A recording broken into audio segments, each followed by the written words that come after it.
झांग दशान हैरान रह गए। यदि वह लो की कार्यशाला को सफलतापूर्वक संचालित कर सकता है तो वह संतुष्ट होगा। उन्होंने इससे परे कभी नहीं सोचा था। फिर भी उनके भाई ने पूरी तरह से अन्य व्यवसायों में जाने का इरादा किया। जबकि जियाओ लो ने इसके बारे में खुलकर बात की, झांग दाशान को पता था कि वह मजाक नहीं कर रहा था। मुझे लगता है कि आप अगले चू युनशियोंग बनने जा रहे हैं। ठीक है, मैं उससे आगे निकलने की उम्मीद करता हूँ। यह कहते हुए शियाओ लो खड़े हो गए और झांग दाशान के कंधे पर थपकी दी। उनके शरीर को एक उच्च तकनीक प्रणाली के साथ एकीकृत किया गया था। यदि वह केवल उन मानकों से मेल खाने में कामयाब रहा जो चू युनशियोंग ने निर्धारित किए थे, तो वह कभी संतुष्ट नहीं होगा। निगल। झांग दशान ने लार के मुंह को निगल लिया। यह पहली बार था जब उन्हें पता चला कि बुलंद लक्ष्य और महत्वाकांक्षा उनके भाई के दिल की गहराई में छिपी हुई थी। Dong Dong Dong. उसी क्षण किसी ने कार्यालय के दरवाजे पर हल्के से दस्तक दी। पब फ्यूचर द्वारा विज्ञापन। अंदर आओ। जियाओ लो वापस अपनी सीट पर बैठ गया। दरवाजा धक्का देकर खोला गया। सन जियान्नान आज्ञाकारी ढंग से इधर-उधर घूम रहे थे, सूट में पेश किए जा सकते थे। वह अपनी नसों के कारण अधिक कठोर रूप से चल रहा था, क्योंकि वह जियाओ लो की मेज के सामने अपना रास्ता बना रहा था। जियाओ लो को देखने के लिए अपना सिर उठाते हुए उन्होंने पूछा, पूर्व राष्ट्रपति जियाओ, आपने मेरे लिए पूछा? कुछ दिन पहले जिस युवक से वह पहली बार मिले थे, उससे लेकर आज के राष्ट्रपति शियाओ तक, शियाओ लो की पहचान इतनी तेजी से बदल रही थी कि वह इसे बनाए नहीं रख पा रहे थे। वह थोड़ा चकित महसूस कर रहा था, जैसे कि एक सपने में फंस गया हो। एक सीट ले लो, जियाओ लो ने विनम्रता से बैठने के लिए इशारा करते हुए कहा। सन जियान्नान ने सिर हिलाया। जियाओ लो के सामने सीधे बैठने से पहले अपनी भावनाओं को स्थिर करने के लिए एक गहरी सांस ली। स्टोर मैनेजर सन, मुझे बताया गया है कि लो की कार्यशाला खाद्य सुरक्षा उल्लंघन आपके स्टोर के अंदर हुआ था। हाँ, यह सही है। क्या आप मानते हैं कि हमारे द्वारा बेचे जा रहे उत्पादों के साथ कोई समस्या है? नहीं, निश्चित रूप से हमारी पेस्ट्री में कुछ भी गलत नहीं है, सन जियान्नान ने दृढ़ता से अपना सिर हिलाते हुए जवाब दिया। जैसे ही उसने हमारे स्टोर में कदम रखा, मेरी नजर उस बूढ़े आदमी पर थी। ऐसा क्यों है? जियाओ लो ने पूछा। सन जियान्नान ने स्मृति से याद करना शुरू किया। ऐसा इसलिए था क्योंकि उसका चेहरा असामान्य रूप से बदरंग दिख रहा था। यह पीला था जैसे वह किसी बीमारी से पीड़ित था। उसकी सांस लेने में भी कठिनाई हो रही थी, जैसे कि उसकी श्वास नली बंद हो गई हो। मुझे याद है कि मैंने विशेष रूप से उन्हें एक कप गर्म चाय दी थी। जियाओ लो ने सिर हिलाया, उससे आग्रह किया, मुझे अपना सिद्धांत बताएं। मेरा मानना है कि बूढ़ा आदमी हमारी रोटी खाने से नहीं मरा, बल्कि अचानक पहले से मौजूद स्थिति से मर गया। सुन जियान्नान ने अपने अंतरतम विचारों को उजागर करते हुए कहा। हालांकि चिकित्सा पेशेवरों और बूढ़े आदमी के रिश्तेदारों ने जोर देकर कहा कि जब हमारी रोटी उसकी श्वास नली में फंस गई तो उसका दम घुट गया। अगर यह सच है, तो क्या इसका मतलब यह नहीं है कि लो की कार्यशाला को अन्यायपूर्ण तरीके से तैयार किया गया है? झांग दशान अपनी आपत्तियों को रोक नहीं सके। मैं पूरी तरह से निश्चित नहीं हो सकता, लेकिन मेरी आंत मुझे बताती है कि लो की कार्यशाला बूढ़े आदमी की मौत के लिए जिम्मेदार नहीं है, सन जियान्नान ने अनुमान लगाया। जियाओ लो ने उसे हाथ हिलाते हुए कहा, मैं समझता हूँ। तुम जो कर रहे थे उस पर वापस जाओ। सन जियान्नान उठे और झुक गए, छोड़ने के लिए मुड़ गए। रुको। आपको और क्या चाहिए, राष्ट्रपति जियाओ? सन यू को मेरे बारे में मत बताओ, जियाओ लो ने आदेश दिया। सन जियान्नान इस अनुरोध से थोड़ा आश्चर्यचकित था, लेकिन उसने स्वीकृति में सिर हिलाया। हाँ। फिर उसने दरवाजा खोला और कार्यालय से बाहर निकल गया। लाओ जियाओ, ऐसा लगता है कि आपके पास ब्यूटी सन के लिए एक चीज है, झांग दाशान ने चिढ़ाया। वह अच्छी तरह से जानता था कि जियाओ लो अपनी पहचान क्यों छिपाना चाहता था। ऐसा इसलिए नहीं था क्योंकि वह चाहता था कि सन यू अपने गार्ड को नीचा दिखाए ताकि वह उसका फायदा उठा सके। इसके बजाय जियाओ लो उसे सामान्य लड़के और लड़की के समान स्तर पर मिलना और समझना चाहता था। इन दिनों महान सुंदरियों को आकर्षित करने वाले अमीर पुरुषों के बहुत सारे उदाहरण थे। पैसे की बदबू से रहित एक सरल शुद्ध रोमांस एक दुर्लभ घटना थी। अध्याय 112 एक गोलीबारी में पकड़ा गया। अनुवादक न्योइबो स्टूडियो, संपादक न्योइबो स्टूडियो। इस बीच अस्पताल में वांग तिचुई के शरीर का लगभग हर इंच सफेद पट्टियों में लिपटा हुआ था। वह मिस्र की मम्मी की तरह अस्पताल के बिस्तर पर लेट गया।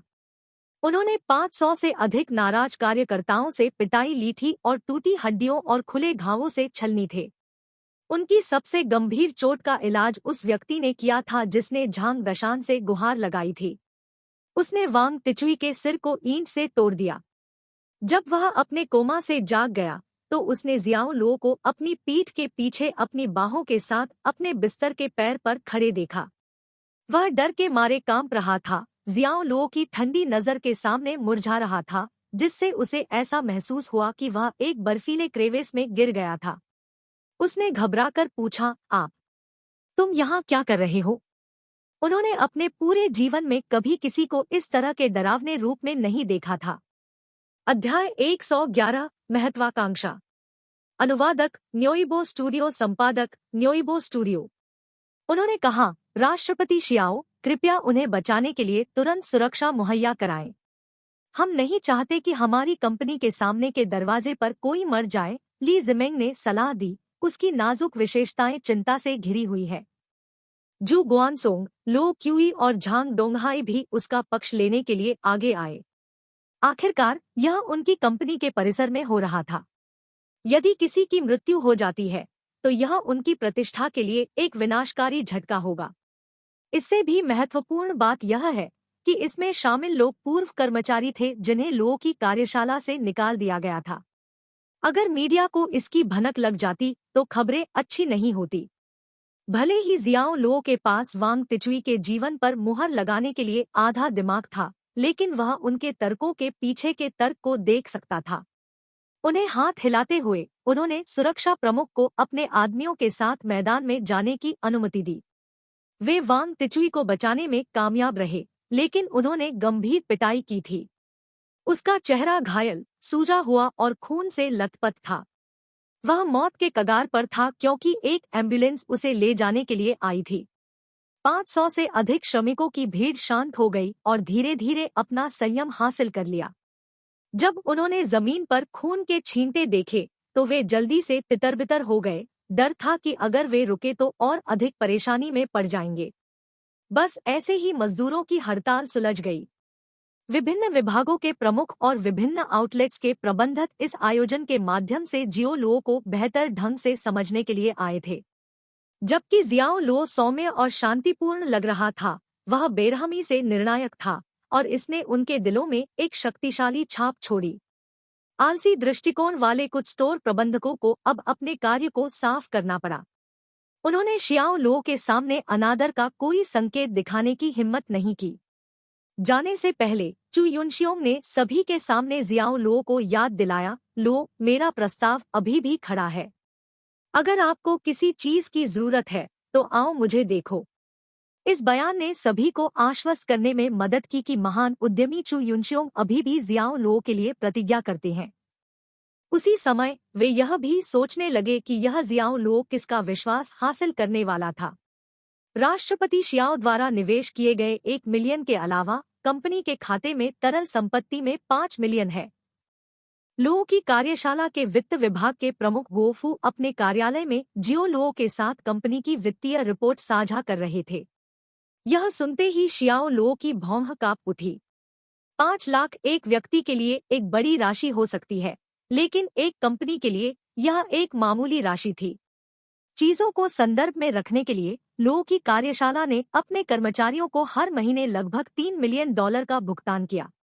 अब वे हर दिन लाल रंग में थे।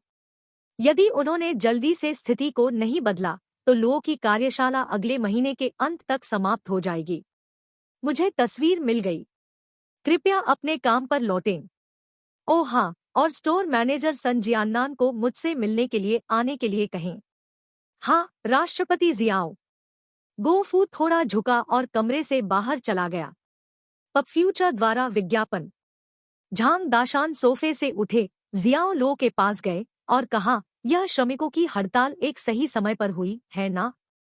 इसने आपको पूरी कंपनी के सामने बॉस के रूप में अपना अधिकार दिखाने की अनुमति दी है। यह सब आपके लिए धन्यवाद है, जियाओ लो ने हल्की मुस्कान के साथ जवाब दिया। जब कृतज्ञता के शब्दों की बात आती है तो आप अपनी सांस बचा सकते हैं। मैं कुछ ठोस चाहता हूँ। हम यहाँ किस बारे में बात कर रहे हैं? जियाओ लो ने अपनी भौहें उठाते हुए हैरान होकर पूछा। झांग दाशान ने अपने चाय के कप को डेस्क पर लाया, जोर से, और डांटा, बी स्टार्ड, मेरे सामने बेवकूफी करना बंद करो। मैं उपाध्यक्ष पुराने दोस्त का पद चाहता हूँ। उसने कार्यालय में बालकनी में अपना रास्ता बनाया, नीचे के दृश्य को नीचे देखा और अपनी बाहों को चौड़ा कर दिया। उन्होंने एक गहरी सांस ली और कहा, मैंने कभी सपने में भी नहीं सोचा था कि एक दिन मैं एक बड़ा बॉस बनूंगा। अपने हाथीदार टॉवर से अपने सभी कर्मचारियों को निहार रहा हूँ। उन्होंने स्पष्ट रूप से पहले ही उपराष्ट्रपति के रूप में अपनी स्वनिर्धारित भूमिका को गले लगा लिया था। ठीक है, अपने दिवा स्वप्न देखना छोड़ दो। आप अभी के लिए मेरे सहायक हो सकते हैं, और जब लोगों की कार्यशाला अपने पैरों पर वापस आ जाएगी तो मैं आपको अपनी स्थिति देने दूंगा, जियाओ लो ने झुंझलाहट में कहा। क्या बात है भाई, क्या आप असली हैं? तुम मेरे साथ खिलवाड़ नहीं कर रहे हो? झांग दशान ने उत्साह से कहा। जियाओ लो ने अपनी आंखें उस पर घुमाईं। मैंने तुम्हारे साथ कब खिलवाड़ किया? हा हा हा। मेरे अच्छे भाई लाओ जियाओ, आप वास्तव में मेरे अच्छे भाई हैं। एक खुश झांग दशान टूट रहा था, लेकिन उसे जल्दी से एहसास हुआ कि कुछ गड़बड़ है। नाक भौं सिकोड़ते हुए उन्होंने कहा, नहीं, कुछ ठीक नहीं है। क्या सही नहीं है? यदि आप मुझे राष्ट्रपति के रूप में अपना पद देते हैं तो आप क्या करने जा रहे हैं? झांग दशान ने पूछा। जियाओ लो ने उसे दरकिनार करते हुए कहा, मैं आगे बढ़ूंगा और कुछ अन्य व्यवसाय विकसित करूंगा। यह कोई समस्या नहीं है। जियाओ लो ने एक दबंग नजर से उसे देखा और फिर बेपरवाह होकर कहा, मैं आपसे केवल एक बार यह पूछने जा रहा हूँ। मुझे ईमानदारी से जवाब दो, नहीं तो तुम मर जाओगे। वांग टिचुई वास्तव में जियाओ लो की अभिव्यक्ति के पीछे हत्या के इरादे को महसूस कर सकता था, और इससे वह इतना डर गया कि वह लगभग बेहोश हो गया। उन्होंने कहा, मैं ईमानदारी से जवाब दूंगा।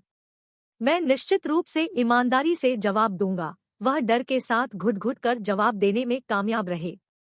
आपको इस हड़ताल का आयोजन करने का आदेश किसने दिया? जियाओ लो की आवाज में किसी भी भावना का अभाव था और ऐसा लगता था कि यह नरक की गहराई से आया था। मैं उसका नाम नहीं जानता। उसने मुझे हड़ताल आयोजित करने के लिए $20,000 दिए। फिर उसने मुझसे कहा कि जब यह समाप्त हो जाएगा तो वह मुझे टेस्ट बर्ड्स में नौकरी दिलाएगा। वांग टिचुई ने कबूल किया। जियाओ लो की अभिव्यक्ति कठोर हो गई। क्या आप उसका नाम नहीं जानते? मैं वास्तव में नहीं जानता। मैंने पहली बार उन्हें देखा था, राष्ट्रपति जियाओ। मैं आपसे झूठ नहीं बोल रहा हूँ, वांग टिचुई ने डरते हुए जोर दिया। वह झूठ बोल सकता है, लेकिन आंखें सच बोलती हैं। शियाओ लो थोड़ा निराश था। उन्होंने सोचा था कि वांग टिचुई से पूछताछ करने से उनके लिए एक लीड तैयार होगी, लेकिन अब यह असंभव लग रहा था। पब फ्यूचर द्वारा विज्ञापन। चू युनश्योंग ने एक बार उन्हें याद दिलाया था कि लो की कार्यशाला का वरिष्ठ प्रबंधन योजनाकारों से भरा था। कहने का मतलब यह है कि उनमें से एक जासूस हो सकता है जो टेस्ट बर्ड्स के लिए काम कर रहा हो। टेस्ट बर्ड्स ने पहले ही प्रदर्शित कर दिया था कि उन्हें लो की कार्यशाला के श्रमिकों को हड़ताल के लिए उकसाने जैसा कुछ विश्वासघाती करने में कोई हिचक नहीं थी। लोगों की कार्यशाला में किसी के घुसपैठ करने की व्यवस्था करना या प्रबंधन टीम के अधिकारियों में से एक को खरीदना उनके लिए एक सरल मामला होगा। लाओ जियाओ, यह टेस्ट बर्ड्स पर डेटा है जिसे आप चाहते थे। झांग दशान अस्पताल से बाहर निकलते समय प्रिंटआउट के साथ उनके पास पहुंचे। टेस्ट बर्ड्स में शीर्ष कुत्ता फैंग चांगले नामक एक आदमी है। वह लोगों की कार्यशाला के पिछले अध्यक्ष फेंग चांगमियाओ के सौतेले भाई है। उनके पिता एक ही हैं, लेकिन अलग अलग मां है। दोनों ने ब्रेड इंडस्ट्री में अपने करियर की शुरुआत एक साथ की थी। हालांकि उनके पिता के निधन के बाद वे एक विवाद के कारण अलग हो गए और प्रत्येक ने अपनी खुद की कंपनी शुरू की, अर्थात लो की कार्यशाला और स्वाद कलियां। जियाओ लो ने दस्तावेज को स्किम किया, फिर हल्के फुल्के अंदाज में टिप्पणी की, भाइयों की क्या दिलचस्प जोड़ी है। झांग दशान ने सहमति में सिर हिलाया, फिर जारी रखा जहां उन्होंने छोड़ दिया था। जबकि टेस्ट बर्ड्स उनका मुख्य व्यवसाय है, फेंग चांगले अन्य साइड वेंचर्स का भी मालिक है, जैसे कि prosperity grand hotel, Phoenix entertainment city और लगभग 10 अलग-अलग उद्योगों में अन्य। उनका एक बेटा और एक बेटी है।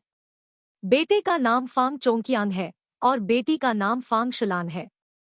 फैंग शुलान, जियाओ लो ने आश्चर्य का एक रूप पहना। क्या हो रहा है? क्या आप उसे जानते हैं? झांग दाशान ने उससे पूछा। जियाओ लो ने समझाया, हुआए में अंगरक्षक के रूप में मेरे समय के दौरान मेरा उसके साथ विवाद हुआ था। क्योंकि आपका उसके साथ पहले भी संघर्ष हुआ है, इसका मतलब है कि आप दोनों दुश्मन हैं। अब आपके पास अपने पिता के व्यवसाय टेस्ट बर्ड्स को कुचलने और अपनी निराशाओं को बाहर निकालने का सही अवसर है, झांग दाशान ने कहा। आपको लगता है कि यह इतना आसान होगा? अब जब लोगों की कार्यशाला आपके नियंत्रण में है, लाओ जियाओ, उसे कुचलना केवल समय की बात है। आह! कृपया मुझे अगली बार अपने घमंड से बाहर छोड़ दें। तुम पागल हो। वे कार में चढ़ गए और झांग दशान ने जियाओ लो से मजाक के लहजे में पूछा, बॉस, आज हम कहाँ जा रहे हैं? मुझे किसी को ढूंढना है। कौन? जिस रिपोर्टर ने लेख लिखा था जिसने लो की कार्यशाला को रसातल में धकेल दिया। जियाओ लो अपनी सीट पर वापस झुक गया, उसकी आंखें सीधे आगे की ओर घूर रही थी। उन्होंने कहा, हमारे निगरानी कैमरे की फुटेज से पता चलता है कि जब वह दुकान में घुसा तो वास्तव में उसकी शारीरिक हालत खराब लग रही थी। और अस्पताल की फाइलों से स्पष्ट रूप से पता चलता है कि उन्हें पुरानी आवाती हृदय रोग का पता चला था। सबूत रोटी खाने के बजाय मौत के कारण के रूप में दिल के दौरे की ओर इशारा करते हैं। उन्होंने कहा, शव परीक्षण करने वाला चिकित्सक विदेश में पढ़ाई करने के लिए देश छोड़कर चला गया है। बूढ़े व्यक्ति के परिवार ने जोर देकर कहा कि लोगों की कार्यशाला की रोटी उसकी मौत का कारण बनी और मुआवजे में 470 भव्य का दावा किया। ये सभी तथ्य एक चीज जोड़ते हैं, साजिश। क्या टेस्ट बर्ड्स ने इसे व्यवस्थित किया? झांग दशान ने पूछा। पब फ्यूचर द्वारा विज्ञापन। जियाओ लो ने अपनी आंखें उस पर घुमाईं। क्या इसके पीछे कोई और कंपनी हो सकती है? उसे माफ कर दो। एक व्यक्ति के उस बूढ़े बेटे फांग चांगले के पास कोई व्यावसायिक नैतिकता नहीं है। जब मेरे पास समय होगा तो मैं यह पता लगाने जा रहा हूं कि वह अपनी कार कहां पार्क करता है। आप उसकी कार के साथ क्या करने की सोच रहे हैं? और क्या? मैं पूरे मोर्चे पर पेशाब करने जा रहा हूं, झांग दाशान ने जोर से घोषणा की। शियाओ लो ने उसे जवाब देने की हिम्मत नहीं की। बैंग! जैसे ही कार एक चौराहे के करीब पहुंची, आगे कहीं से भयंकर लेकिन केंद्रित गोलीबारी हुई। Bang bang! 2 और गोलियों की आवाज आई। इलाके में पैदल चलने वाले और वाहन चालक घबरा गए और भागने की कोशिश करने लगे। कहीं ऐसा न हो कि उन्हें दुर्घटनावश गोली लग जाए। उन्होंने इस प्रक्रिया में सभी ट्रैफिक लाइटों को नजरअंदाज कर दिया। इसके परिणामस्वरूप गंभीर यातायात दुर्घटनाओं की एक श्रृंखला हुई और पुलिस सायरन की तीखी आवाज बजी। हाँ, यह कुछ भाग्य है। झांग दशान कांप गया और जोर से ब्रेक पर गिर गया। उन्होंने केवल फिल्मों में गोलीबारी देखी थी और अब जब वह एक के बीच में थे तो कोई रास्ता नहीं था कि वह अपना संयम बनाए रख सके। जियाओ लो की आंखें संकुचित हो गई। उसकी नजर अधिक केंद्रित हो गई और वह एक बाज की तरह सीधे आगे देखने लगा। काले कपड़े पहने एक आदमी मोटरसाइकिल पर एक साइड स्ट्रीट से निकला। उसका सिर एक हेलमेट से ढका हुआ था और उसके हाथ ने एक छोटी बंदूक को पकड़ लिया था। वह बहादुरी से चला गया जब वह चला रहा था, जबकि 2 पुलिस कारों ने उसकी पूंछ पर पीछा किया। एक बूढ़ा पुलिसकर्मी जो बेहद बोल्ड था ने उस आदमी पर निशाना लगाने के लिए अपने शरीर का आधा हिस्सा खिड़की से बाहर निकाल दिया। Bang bang bang! गोलियों की आवाज कभी खत्म नहीं होने वाली लग रही थी क्योंकि गोलियां तेज गति से हवा में घूम रही थी। गोलियों ने पुलिस वाहनों में खुले छेदों को फाड़ दिया और दो गोलियां काले रंग के व्यक्ति से बाल-बाल बच गई। अंत में एक जोरदार प्रभाव ध्वनि के साथ एक तीसरा शॉट आदमी के कंधे के पीछे गहराई से दफन हो गया। काले रंग के कपड़े पहने व्यक्ति का संतुलन बिगड़ गया और वह अपनी मोटरसाइकिल से गिर गया। मोटरसाइकिल एक ट्रक के पहियों के नीचे आने से पहले 10 गज से अधिक दूरी पर फिसल गई।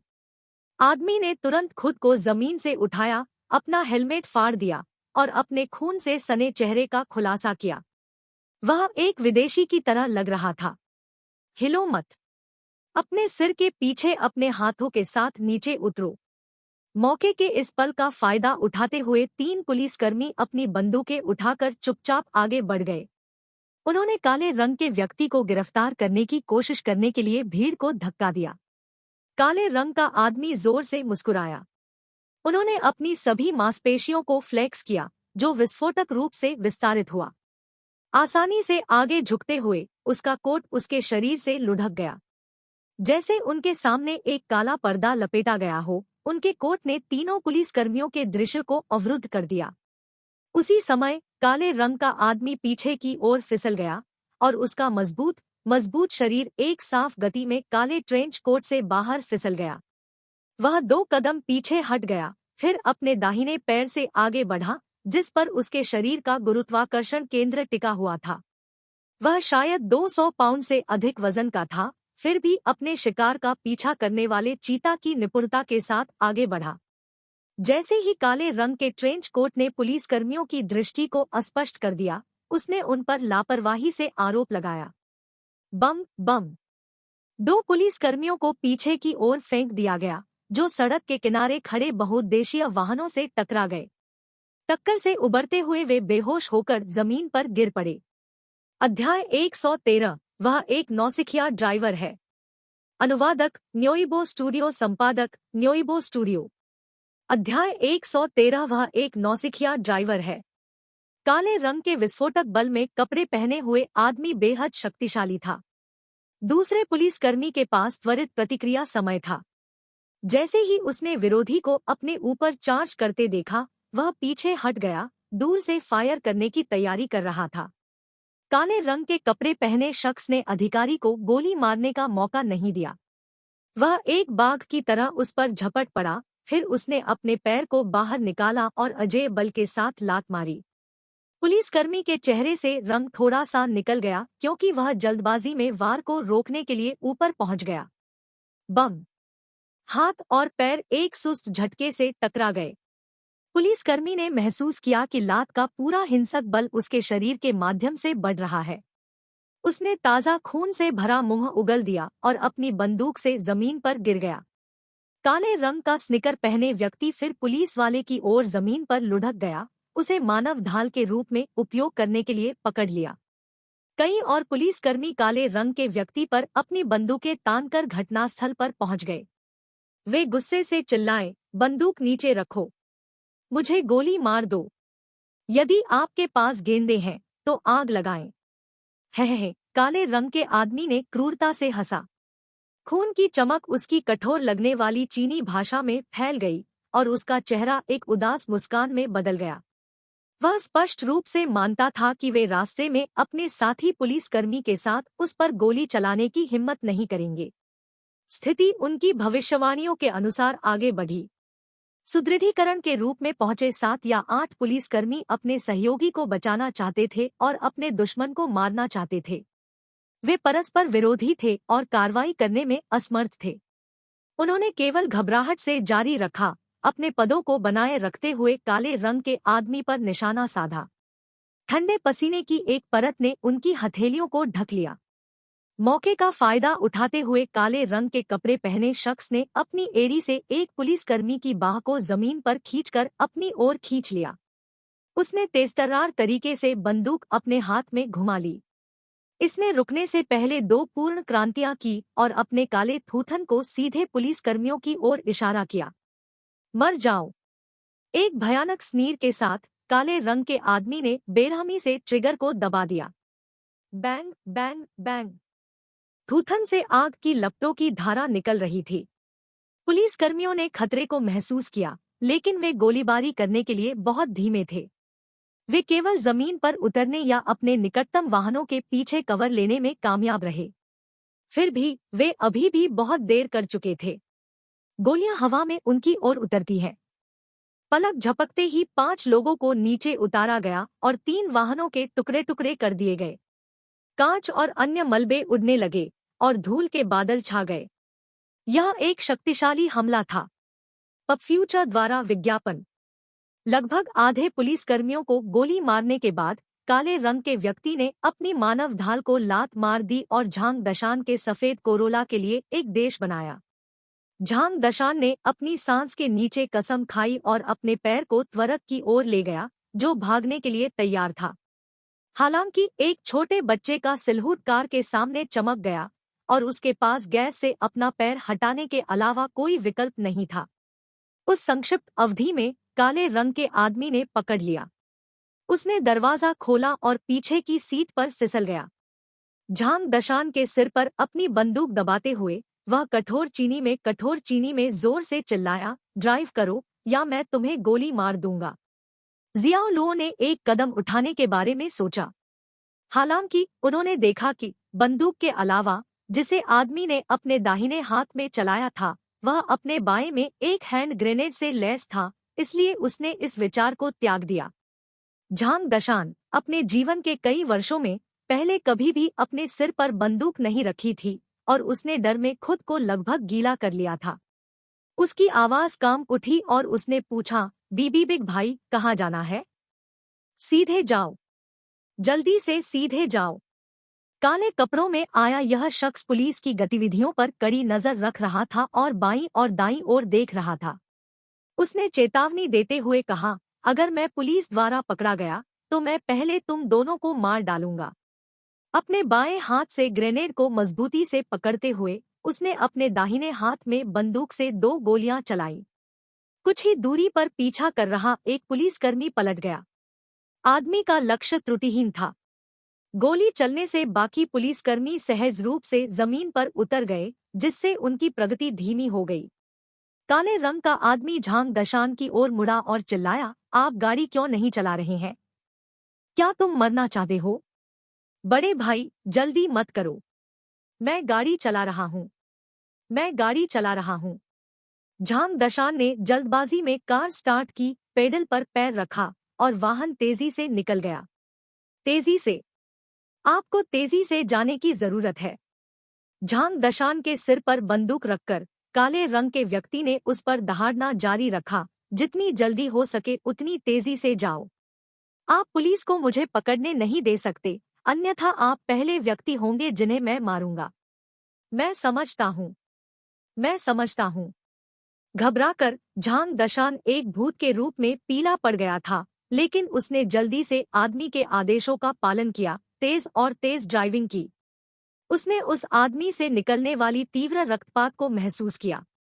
चूंकि वह पुलिसकर्मियों को मारने के बारे में 2 बार नहीं सोचता था, इसलिए उस आदमी को झांग दशान जैसे छोटे फ्राई को मारने में कोई पछतावा नहीं होगा। उस समय झांग दशान का दिमाग दौड़ रहा था, क्योंकि वह सोच रहा था कि क्या वह वास्तव में यहाँ अपना जीवन खोने जा रहा है। अगर उसने ऐसा किया तो परिणाम होंगे, क्योंकि वह झांग परिवार की लंबी लाइन का एकमात्र शेष बेटा था। यदि उनकी मृत्यु हो गई तो परिवार का नाम लिखने वाला कोई नहीं बचेगा। हालांकि जियाओ लुओ सामने की यात्री सीट पर उनके बगल में था, इसलिए उसकी घबराहट थोड़ी कम होने लगी। मेरे दोस्त को यहाँ अपना ड्राइविंग लाइसेंस मिला है, जियाओ लुओ ने अचानक बात की। वह एक नौसिखिया है और मनोवैज्ञानिक रूप से ड्राइव करने के लिए तैयार नहीं है। जब आप उसके सिर पर बंदूक तानते हैं तो वह और भी डर जाएगा और यह बहुत अधिक संभावना है कि हम एक दुर्घटना में समाप्त हो जाएंगे। इसके बारे में क्या, मुझे पहिया लेने दे। मैं एक रेस कार ड्राइवर हूँ और मैं गारंटी देता हूँ कि हम अपनी ड्राइविंग से पुलिस को हिला देंगे। काले रंग के कपड़े पहने व्यक्ति ने जियाओ लुओ को देखा। आप इसकी गारंटी देते हैं? जियाओ लुओ ने आत्मविश्वास से जवाब दिया, बिल्कुल। अगर मैं नहीं कर सकता तो आप मुझे पहले मार सकते हैं। ठीक है, मैं एक बार इस पर विश्वास करूंगा। आप दोनों अब जल्दी से सीट बदल लें। काले रंग का आदमी कोई लापरवाह स्लिप अप नहीं चाहता था और उसने वास्तव में देखा था कि झांग दशान का ड्राइविंग कौशल बराबर नहीं था। कार अस्थिर थी और ऐसा लगा कि वे किसी भी क्षण पलट सकते हैं। पब फ्यूचर द्वारा विज्ञापन। जियो लो ने स्टीयरिंग व्हील को स्थिर किया।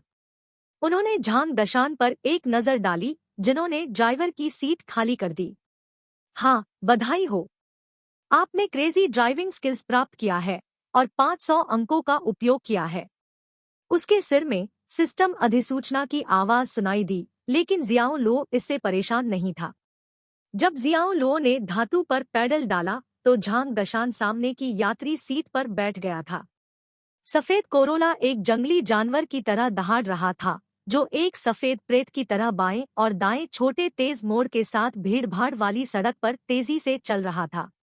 झांग दशान फेंकने की कगार पर था। वह अपनी सीट बेल्ट झुकाने की कोशिश कर रहा था और उसकी कार के माध्यम से जो कुछ भी किया जा रहा था उसके लिए खेद महसूस कर रहा था। पीछे की सीट पर काले रंग का आदमी उल्लासित था। बुरा नहीं है, इस तरह आप इसे करते हैं, हा हा हा। कुछ मील की दूरी के बाद उनके पीछे पुलिस सायरन बजने लगे। सुदृढ़ीकरण ने जोर पकड़ लिया था। कान छेदने वाले सायरन के साथ पुलिस की 3 कारें उन पर तेज गति से हमला कर रही थी। काले रंग का आदमी यह देखने के लिए मुड़ा कि क्या हो रहा था और उसकी आंखें एक जानलेवा नजर से भर गई। नहीं, वे अभी भी हमारा पीछा कर रहे हैं। खिड़की से बाहर झुकते हुए उसने एक गोली चलाई और वैन के टायरों में से एक को फोड़ दिया। एक जोरदार धमाके के साथ पूरा वाहन बगल में पलट गया, जिससे पुलिस की कारों में से एक का रास्ता अवरुद्ध हो गया। फिर उसने तेल ले जा रहे एक टैंक ट्रक पर अपनी बंदूक तान दी और क्रूर रूप से कहा, आप सभी नरक में जा सकते हैं। यदि उसका शॉट उतरा तो यह बड़े पैमाने पर विस्फोट का कारण बनेगा और शायद सड़क के आधे से अधिक हिस्से को नष्ट कर देगा। जियाओ लो को एहसास हुआ कि वह क्या करने की कोशिश कर रहा था और अचानक तेज हो गया। वे 10 गज से अधिक की दूरी पर दौड़े। उस आदमी का लक्ष्य, जिसने पहले तेल टैंक को ट्रैक किया था, एक पल में फेंक दिया गया था। उसने लक्ष्य से दृष्टि खो दी और कुछ और मारा। उनके पीछे पीछा कर रही पुलिस की कारों को फिर से देखते हुए काले रंग का आदमी गुस्से में था। आप किस चीज के लिए इतनी तेजी से गाड़ी चला रहे हैं? क्या तुमने मुझे तेजी से गाड़ी चलाने के लिए नहीं कहा? जियाओ लो ने एक गांठ में अपनी भौहों से भौहें सिकोड़ी। उसने जानबूझकर उकसाते हुए पूछा, तो क्या आप चाहते हैं कि मैं तेज या धीमी गति से ड्राइव करूं? काले रंग का आदमी निराश था, चिल्ला रहा था, बेशक मैं चाहता हूं कि आप तेजी से ड्राइव करें। जियाओ लो ने सिर हिलाया। उन्होंने अपने ड्राइविंग कौशल का प्रदर्शन किया और तुरंत पीछे चल रही पुलिस कारों से लगभग 50 गज आगे खींच लिया। अरे बच्चे, तुम्हारा ड्राइविंग कौशल बहुत बुरा नहीं है। क्या आप मेरे लिए काम करने आना चाहते हैं? यह देखकर कि उनके और पुलिस के बीच कुछ दूरी थी, काले रंग के व्यक्ति ने राहत की सांस ली। नहीं धन्यवाद, मेरे पास नौकरी है। एक नौकरी? काले रंग का आदमी मजाक उड़ाते हुए हंसा और कहा, एक आदमी गायों और भेड़ों की तरह कैसे रह सकता है? एक आदमी को युद्ध में जाना चाहिए और जीवन और मृत्यु के बीच पतली रेखा पर चलते हुए दुनिया को जीतने की खुशी की खोज करनी चाहिए। आप जहां भी जाना चाहते हैं वहां जाएं और जो भी करना चाहते हैं करें। बड़े भाई, आप किस तरह का काम करते हैं? झांग दशान ने उत्सुकता से पूछा। एक शुल्क के लिए मैं या तो किसी को मार सकता हूं या किसी को बचा सकता हूं। मेरा कोई धर्म नहीं है, कोई राष्ट्रीयता नहीं है। क्या आप एक भाड़े के सैनिक हैं? शियाओ लो की आंखें संकुचित हो गई क्योंकि उन्होंने आदमी के भाषण को बीच में ही रोक दिया था। अध्याय 114, गलती से उसे मार डाला। अनुवादक न्योइबो स्टूडियो, संपादक न्योइबो स्टूडियो। क्या आप भाड़े के सैनिकों के बारे में जानते हैं? काले कपड़े पहने आदमी ने जियाओ लो को एक चौंकाने वाला रूप दिया। जियाओ लो ने जवाब दिया, मैंने एक टीवी शो से उनके बारे में थोड़ा सीखा। उन्होंने कहा, टेलीविजन पर चीजें बकवास है। वे बस चुप हो जाते हैं, काले रंग के आदमी ने स्मगनेस के निशान के साथ कहा। मैं आपको कुछ भी बता सकता हूँ जो आप जानना चाहते हैं। मैं एक सच्चे भाड़े का सैनिक हूँ जिसके अधीन 10 से अधिक लोग हैं, जिनमें से प्रत्येक एक अनुभवी बंदूकधारी है। बिग ब्रदर, क्या आप अभी भी नए लोगों को काम पर रख रहे हैं? मैं सीखना चाहता हूँ कि आपकी तरह गैंगस्टर कैसे बने। हालांकि झांग दशा ने पहले कभी इस तरह की स्थिति का सामना नहीं किया था, लेकिन वह समझ गया कि उसके जीवित रहने की संभावना बढ़ाने के लिए क्या करना है। पहला कदम गैंगस्टर को खुश रखना था, इसलिए उसने एएस को चूमना शुरू कर दिया। दुर्भाग्य से वह गलत पेड़ पर भौंक रहा था। काले रंग के कपड़े पहने शख्स ने हैंडगन का इस्तेमाल करके उसके चेहरे पर जोरदार थप्पड़ मारा। उसने इतना बल प्रयोग किया कि जांग दशान के दांत लहूलुहान हो गए। काले रंग का आदमी उस पर उतर आया जोर से और चिल्लाया, मैंने पहले ही कहा था कि मैं एक भाड़े का सैनिक हूँ और आप अभी भी मुझे गैंगस्टर कहते हैं। एक पागल गैंगस्टर। जियाओ लो के चेहरे पर एक ठंडा भाव बस गया और उसकी आंखों में गहराई से मारने के इरादे की झिलमिलाहट थी। अगर वह सिर्फ काले रंग का आदमी होता और वह खुद कार में होता तो वह इतना क्षमाशील नहीं होता। लेकिन झांग दशान यहाँ थे, इसलिए उन्हें अपने दोस्त की सुरक्षा का हिसाब देना पड़ा। थप्पड़ ने झांग दशान के गर्म गुस्से को उत्तेजित कर दिया, जो अचानक उसके डर पर हावी होने लगा। अपनी भावनाओं पर एक मजबूत पकड़ रखते हुए उन्होंने फिर से बोलना शुरू कर दिया, शब्दों का उपयोग करके काले रंग के आदमी के साथ संघर्ष करने की तैयारी की। उसने आदमी की कमर पर लटक रहे चाकू की ओर इशारा किया और पूछा, बड़े भाई, क्या यह चाकू है? हाँ, बिल्कुल।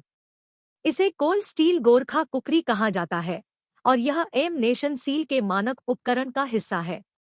बड़े भाई, क्या यह एक ग्रेनेड है जिसे आप अपने बाएं हाथ में पकड़े हुए हैं? आपको यह खिलौने की दुकान से नहीं मिला, है ना? यह एक खिलौना नहीं है। यह एक असली हैंड ग्रेनेड है जिसे मैंने खुद डिजाइन और बनाया है और यह बेहद शक्तिशाली है।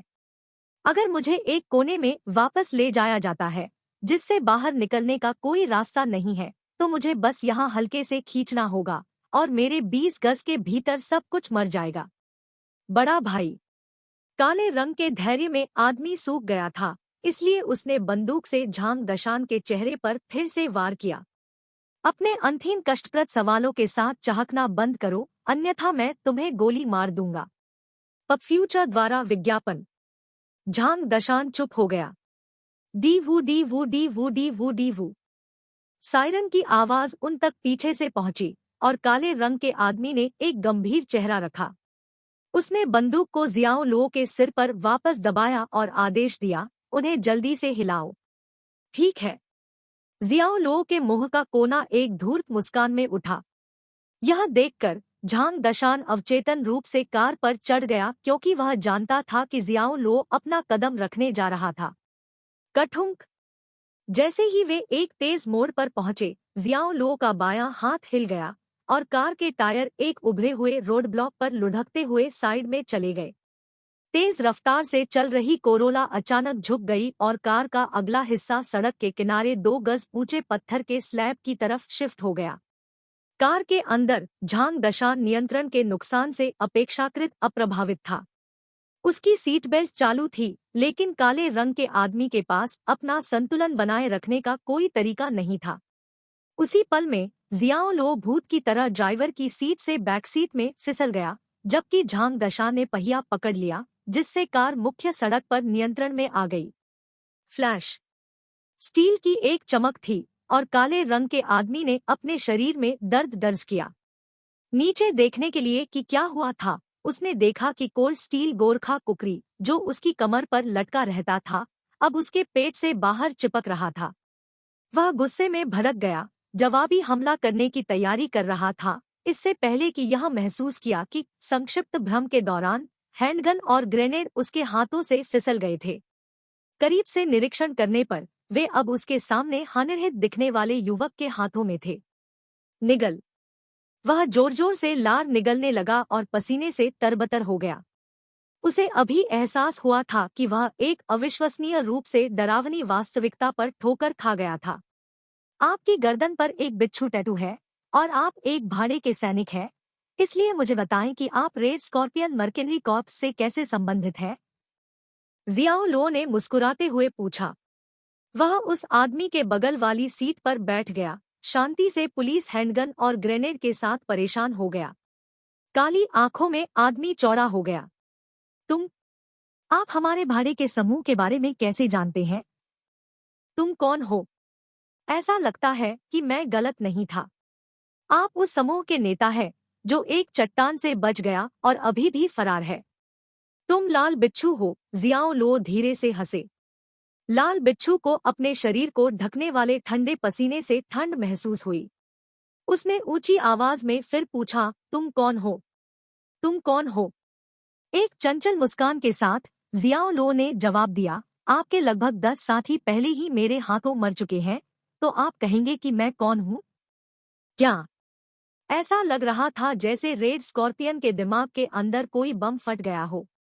उसने कभी कल्पना भी नहीं की होगी कि जिस दुश्मन की वे बुरी तरह से खोज रहे थे, वह अब उसके सामने एक छोटा बच्चा था। पब फ्यूचर द्वारा विज्ञापन।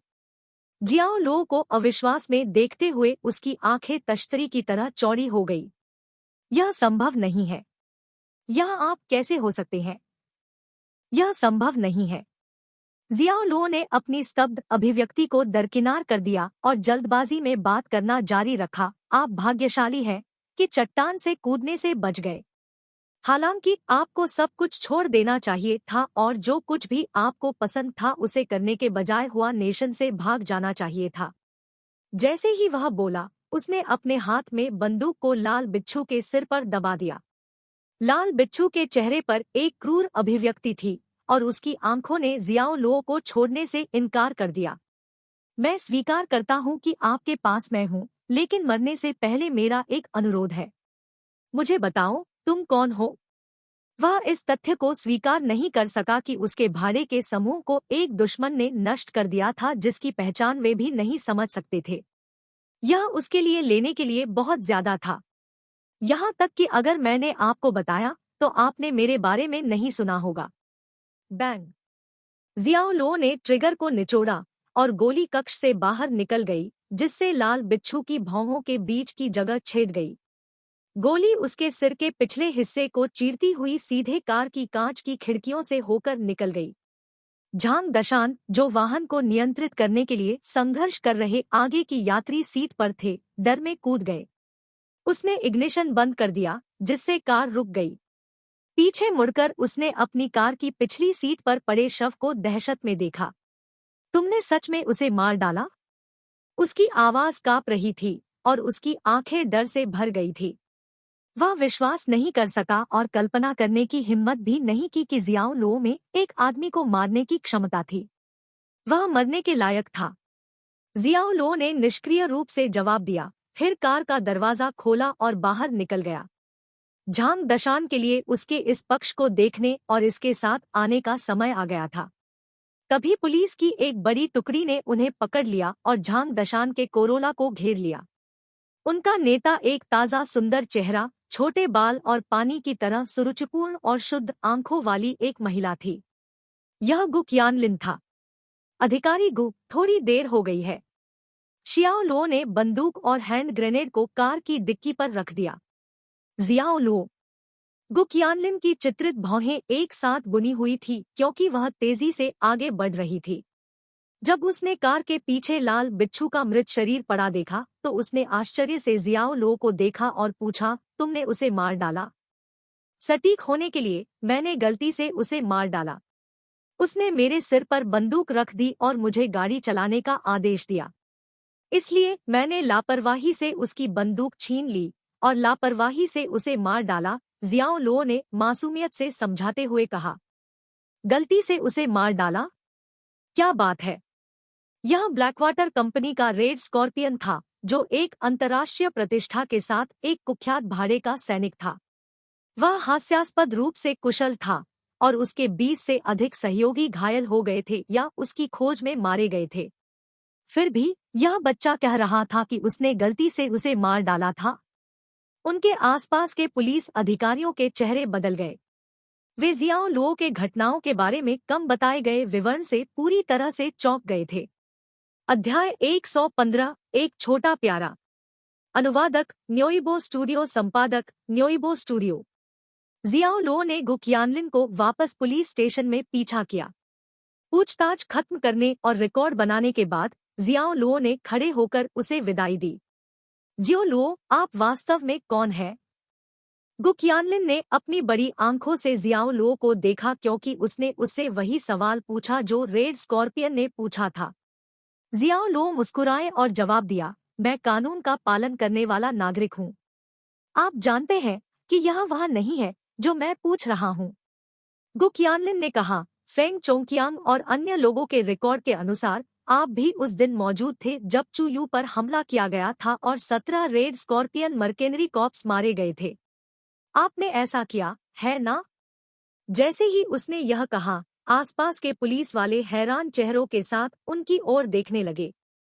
क्या 17 रेड स्कॉर्पियन मर्केनरी कॉप्स वास्तव में इस बच्चे के हाथों मारे गए थे? ऐसा कैसे संभव हुआ? वह साधारण लग रहा था और उसका शरीर भी नहीं बनाया गया था। वह विशेष प्रशिक्षण के साथ 17 राक्षसों को कैसे मार सकता था? नहीं। जियाओ लो ने सुनिश्चित किया कि उनका जवाब स्पष्ट था। वह सब कुछ कबूल करने के लिए बाध्य नहीं था।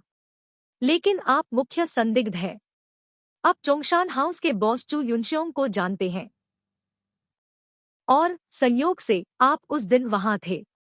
मेरे पास संदेह करने के मेरे कारण हैं कि आप वह अंगरक्षक हैं जिसे चू युनशियोंग ने चू यू की रक्षा करने और उसकी सुरक्षा सुनिश्चित करने के लिए काम पर रखा था, गु क़ियानलिन ने कहा।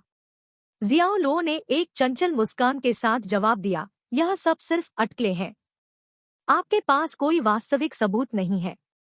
इसके अलावा मिस गु, आपको यह क्यों पता लगाना चाहिए कि यह किसने किया? यह जानना कि वे भाड़े के सैनिक मर चुके हैं पर्याप्त होना चाहिए, है ना? उन्होंने कहा, एक पुलिस अधिकारी के तौर पर यह मेरी जिम्मेदारी और दायित्व है। मुझे इसकी तह तक जाना है।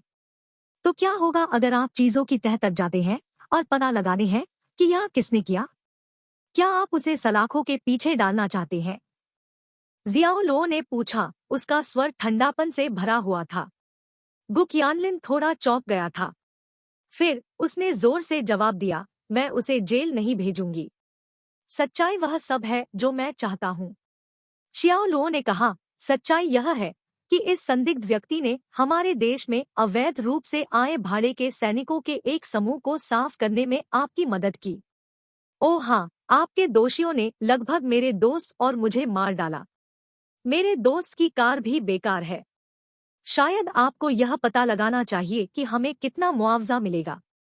मुझे लगता है कि यह सब मेरी ओर से है। मेरे पास अभी भी करने के लिए चीजें हैं, इसलिए मैं अभी जाऊंगा। पब फ्यूचर द्वारा विज्ञापन।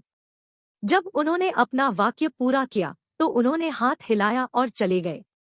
गु क़ियानलिन उसकी पीठ पर चिल्लाया, जियाओ लो, एक दिन मुझे पता चल जाएगा कि आप वास्तव में कौन हैं। जियाओ लो ने पीछे मुड़कर नहीं देखा। जहां तक उसका सवाल था, सब कुछ तब तक ठीक रहेगा जब तक कि उसने जो चीजें की वह उसके विवेक पर खरी उतरती हैं। उसे क्यों परवाह करनी चाहिए कि दूसरे उसके बारे में क्या सोचते हैं, भले ही वह व्यक्ति एक पुलिस वाला हो। पुलिस स्टेशन के बाहर झांग दशान अपनी कार में अपनी आत्मा के साथ बैठे थे। वह उस घटना से उबर नहीं पाए थे जहां जियाओ लो ने रेड स्कॉर्पियन को गोली मार दी थी। यद्यपि उसका व्यवहार निर्दयी और आक्रामक था, लेकिन उसने कभी किसी की हत्या नहीं की थी। हालांकि उनके सबसे अच्छे दोस्त ने ट्रिगर खींच लिया था, जिससे किसी ऐसे व्यक्ति की मौत हो गई थी जो अपनी आंखों के सामने बहुत जीवित था। लाल बिच्छू की खोपड़ी में गोली लगने का दृश्य उनके दिमाग में किसी फिल्म की तरह घूम रहा था। गाड़ी का दरवाजा खुल गया। जियाओ लो अंदर आया और सामने की यात्री सीट पर बैठ गया। झांग दाशान ने एक भी शब्द कहे बिना उसकी ओर देखा। वह एक बच्चे की तरह गंभीर, ईमानदार दिखता था। मैं तुम्हें कुछ दिनों की छुट्टी दे रहा हूँ। अपने उस मस्तिष्क को आगे बढ़ाए, जियाओ लो ने कहा। वह जानता था कि झांग दशान अभी कैसा महसूस कर रहा था, ठीक वैसे ही जैसे उसने पहली बार किसी को मारने के बाद कैसा महसूस किया था। इसे संसाधित करने में कुछ समय लगेगा। क्या आप वास्तव में जियाओ लो हैं? झांग दशान अपने दोस्त को ऊपर नीचे देखते हुए हकलाया। बिल्कुल, लेकिन मैं अचानक आपको बहुत अपरिचित पाता हूँ। उसकी बात सुनकर श्याओ लो सिर हिलाकर फूट फूट कर हंसने लगा। उसने आह भरी और कहा, मैं अभी भी मैं हूँ, तुम्हारा अच्छा बूढ़ा भाई, हमेशा की तरह ही। एक बार जियो लो को संदेह था कि सिस्टम ने उसे बदल दिया था, लेकिन आखिरकार उन्हें पता चला कि सिस्टम ने उनके व्यक्तित्व को बरकरार रखा था। सच्चाई यह थी कि उसके पास पहले से ही इन सभी लक्षणों को उसके भीतर गहराई से छिपा हुआ था। सिस्टम ने उसे केवल ताकत दी थी, जिसने बदले में उसे अपने दुश्मनों के भाग्य का फैसला करने की शक्ति दी थी। झांग दशान को प्रक्रिया के लिए समय की आवश्यकता थी, इसलिए जियाओ लो उसे ऐसा करने के लिए पर्याप्त समय देगा। हालांकि वह अभी भी एक साथी के साथ बेहतर होगा ताकि उसे लो की कार्यशाला की प्रतिष्ठा को नुकसान पहुंचाने वाले रिपोर्टर को खोजने में मदद मिल सके। इस पर बहुत विचार करने के बाद उन्होंने फैसला किया कि बिक्री और विपणन विभाग के प्रमुख ली जिमेंग अधिक उपयुक्त थे। ली जिमेंग विभिन्न स्टोरफ्रंट से परिचित थे। सबसे महत्वपूर्ण बात यह है कि पहली बार खबर आने के बाद उसने कुछ समय के लिए थ्रेड का पालन किया था और रिपोर्टर की पहचान से अवगत थी। श्री जियाओ, यह रिपोर्टर की जानकारी है। ली जिमेंग जियाओ लो के कार्यालय में आए और डेस्क पर एक डोजियर रखा। उसने काले रंग का सूट और लेस कॉलर वाली सफेद शर्ट पहन रखी थी। कफ को घुमाया गया था, जिससे उसकी बाहों और एक गोरे रंग का पता चलता था। अपनी बाईं कलाई पर उसने एक नाजुक सफेद घड़ी पहनी थी। उसके बाल कंधे की लंबाई के थे और उनके सिरों पर थोड़ा घुंघराले सिरों का था। उसके पास फोटोजेनिक गरिमा के साथ एक घंटे का फिगर और चेहरे की विशेषताएं थी, और आम तौर पर एक सक्षम और अनुभवी पेशेवर युवा महिला की हवा छोड़ दी। पब फ्यूचर द्वारा विज्ञापन। जियाओ लो को अपनी कंपनी में लगाए गए टेस्ट बर्ड्स जासूस की पहचान नहीं पता थी। फिलहाल उन्होंने किसी पर भी अपना शक ठीक नहीं किया। शियाओ लो ने अपनी आंखों के नीचे दस्तावेज पढ़ा। एक आदमी की तस्वीर थी जिसके चेहरे पर छोटी आंखें और थोड़ा मांस था। वह कुछ चंचल लग रहा था। हालांकि उन्होंने जो काली ऊन टोपी पहनी थी वह फैशनेबल थी। मिस ली, आप चेन जियानबाई के संपर्क में हैं। आप उसके बारे में क्या सोचते हैं? जियाओ लो ने पूछताछ की। ली जिमेंग ने इसके बारे में गंभीरता से सोचा और जवाब दिया, वह एक अनुचित आदमी है। जब उन्होंने सुना कि मैं लो की कार्यशाला से हूं, तो उन्होंने तुरंत मुझे बाहर बंद करने का आदेश जारी किया। क्या ऐसा है? मैं अभी उनसे मिलना चाहता हूं। शियाओ लो हंसने लगा। वह वास्तव में जानना चाहता था कि चेन जियानबाई कितनी अनुचित थी। एक tango red Audi parking garage से बाहर निकल गई। ली जिमेंग पीछे की सीट पर जियाओ लो के साथ गाड़ी चला रहे थे। पूरी ईमानदारी से उसके बॉस ने ली जिमेंग को बाहर निकाल दिया। सबसे महत्वपूर्ण बात यह है कि जियाओ लो ने कार में बैठने के बाद से एक भी शब्द नहीं बोला था, जिससे उनकी यात्रा के दौरान माहौल बहुत अजीब हो गया था। उसे ऐसा लगा जैसे वह गाड़ी चलाते समय पिन और सुइयों पर बैठी थी। अंत में उसने चुप्पी तोड़ने का प्रयास किया। श्री जियाओ, आप चेन जियानबाई से कैसे निपटना चाहते हैं? जियाओ लो ने उसे सीधे जवाब दिया, मैं उससे पूछने जा रहा हूं कि वह लो की कार्यशाला को बदनाम क्यों कर रहा है। उन्होंने कहा, वह इसे कभी स्वीकार नहीं करेंगे। वह केवल यह कहेगा कि हमारे उत्पाद में कुछ गड़बड़ है और यह किसी की मौत का कारण बना। वह जोर देकर कहेगा कि वह केवल सच्चाई बता रहा था। इसके अलावा मैंने सुना है कि वह खुद को कुछ रूसी लोगों के साथ भाई मानता है। मुझे डर है कि अगर हम ऐसे ही उसके पास चले गए, यह ठीक हो जाएगा। मैं बस उसके साथ बात करने जा रहा हूँ। जियाओ लो मुस्कुराए और बातचीत को पुनर्निर्देशित किया, आपकी इस कार की कीमत कम से कम 300 से 400 हजार है, क्या मैं सही हूँ? यह वास्तव में आरामदायक और शांत है। ली जिमेंग थोड़ा अस्वाभाविक रूप से हंसे। यह थोड़ा अजीब था कि उसका बॉस उसकी कार की प्रशंसा कर रहा था। श्री जियाओ, मुझे यकीन है कि आपकी कार की कीमत लाखों में है। मेरी कार? मेरे पास कार नहीं है, जियाओ लो ने जवाब दिया। कोई कार नहीं? तो जिमेंग आश्चर्यचकित लग रहा था। मैं जो कहता हूँ उस पर संदेह मत करो। मेरे पास कार नहीं है। जियाओ लो जानता था कि वह क्या सोच रहा था। उन्होंने खुद का मजाक उड़ाया, मेरे पास कोई कार नहीं है, कोई ड्राइवर नहीं है, यहाँ तक कि साइकिल भी नहीं है। श्री जियाओ, आपको एक क्यों नहीं मिलता? लो की कार्यशाला अब जिस स्थिति में है, उसे देखते हुए क्या आपको लगता है कि मैं एक वाहन खरीदने की स्थिति में हूँ? शियाओ लो की पूछताछ की लाइन ने ली जिमिंग को अवाक कर दिया। उसे नहीं पता था कि क्या कहना है, और खुद से सोचा, यह सही नहीं हो सकता है ना? वह एक कंपनी का मालिक है, और वह एक कार भी नहीं खरीद सकता है। ओह, यह बहुत अजीब है। उसने रियरव्यू मिरर में जियाओ लो पर एक गुप्त नजर चुरा ली। नीले रंग से उसने सोचा कि वह प्यारा था। हाँ, प्यारा। अध्याय 116। अभिमानी चेन जियानबाई। अनुवादक न्योइबो स्टूडियो, संपादक न्योइबो स्टूडियो। उस समय रात का आकाश खाली था और नियॉन रोशनी ने जियांगचेंग को एक नींदहीन शहर में बदल दिया। ली जिमेंग ने पार्क के कोने पर कार पार्क की, बास्केटबॉल कोर्ट की ओर देखा और कहा, श्री जियाओ, चेन जियानबाई वहीं हुप्स खेल रहे हैं। जिस दिशा में उसने संकेत दिया, उस दिशा में देखते हुए जियाओ लो ने चेन जियानबाई को देखा। उनकी छोटी आंखें थी, बहुत लंबा नहीं था, और एक काले रंग के सिंगलेट के ऊपर एक जर्सी पहनी थी। वह कोर्ट पर काफी फुर्तीले थे। यद्यपि वह मामूली छोटा था, उसकी कूदने की क्षमता आश्चर्यजनक थी। वह अपने बड़े और लंबे विरोधियों के खिलाफ कई आक्रामक रिबाउंड हासिल करने में कामयाब रहे। ली जिमेंग ने कहा, कोर्ट पर सभी लोग उनके दोस्त हैं। वे सभी छायादार पात्र हैं। उनके जैसे किसी व्यक्ति के लिए जो काम के उस क्षेत्र में है, उन्हें हर समय जियांगचेंग में आंदोलनों पर नजर रखने में मदद करने के लिए इस प्रकार के लोगों की आवश्यकता होती है। इस तरह एक बार जब कुछ ऐसा होता है जो जनता को चिंतित कर सकता है, तो उसे तुरंत सूचित किया जाता है। वह बहुत स्मार्ट है। जियाओ लो टिप्पणी करते हुए मुस्कुराया। फिर वह कार से बाहर निकला और सीधे बास्केटबॉल कोर्ट की ओर बढ़ गया। ली जिमेंग जल्दी से कार से बाहर निकला और उसका पीछा किया। उसकी एड़ी की एड़ी पतली हो गई, लेकिन वह अभी भी जियाओ लो की गति के साथ बनी रही। बास्केटबॉल कोर्ट के चारों ओर रोशनी थी और आयोजन स्थल पर कुछ बड़ी फ्लडलाइट्स चमक रही थी, जिससे यह दिन के उजाले की तरह लग रहा था। लोहे के जाल ने अदालत की परिधि को घेर लिया, जिसे हरे रंग से रंगा गया था। फर्श रबर से बना था और आसपास का वातावरण बहुत अच्छा था। बास्केटबॉल के प्रति उत्साही लोगों के लिए यह एक पवित्र भूमि थी जहां खेल के सपने सच हो गए।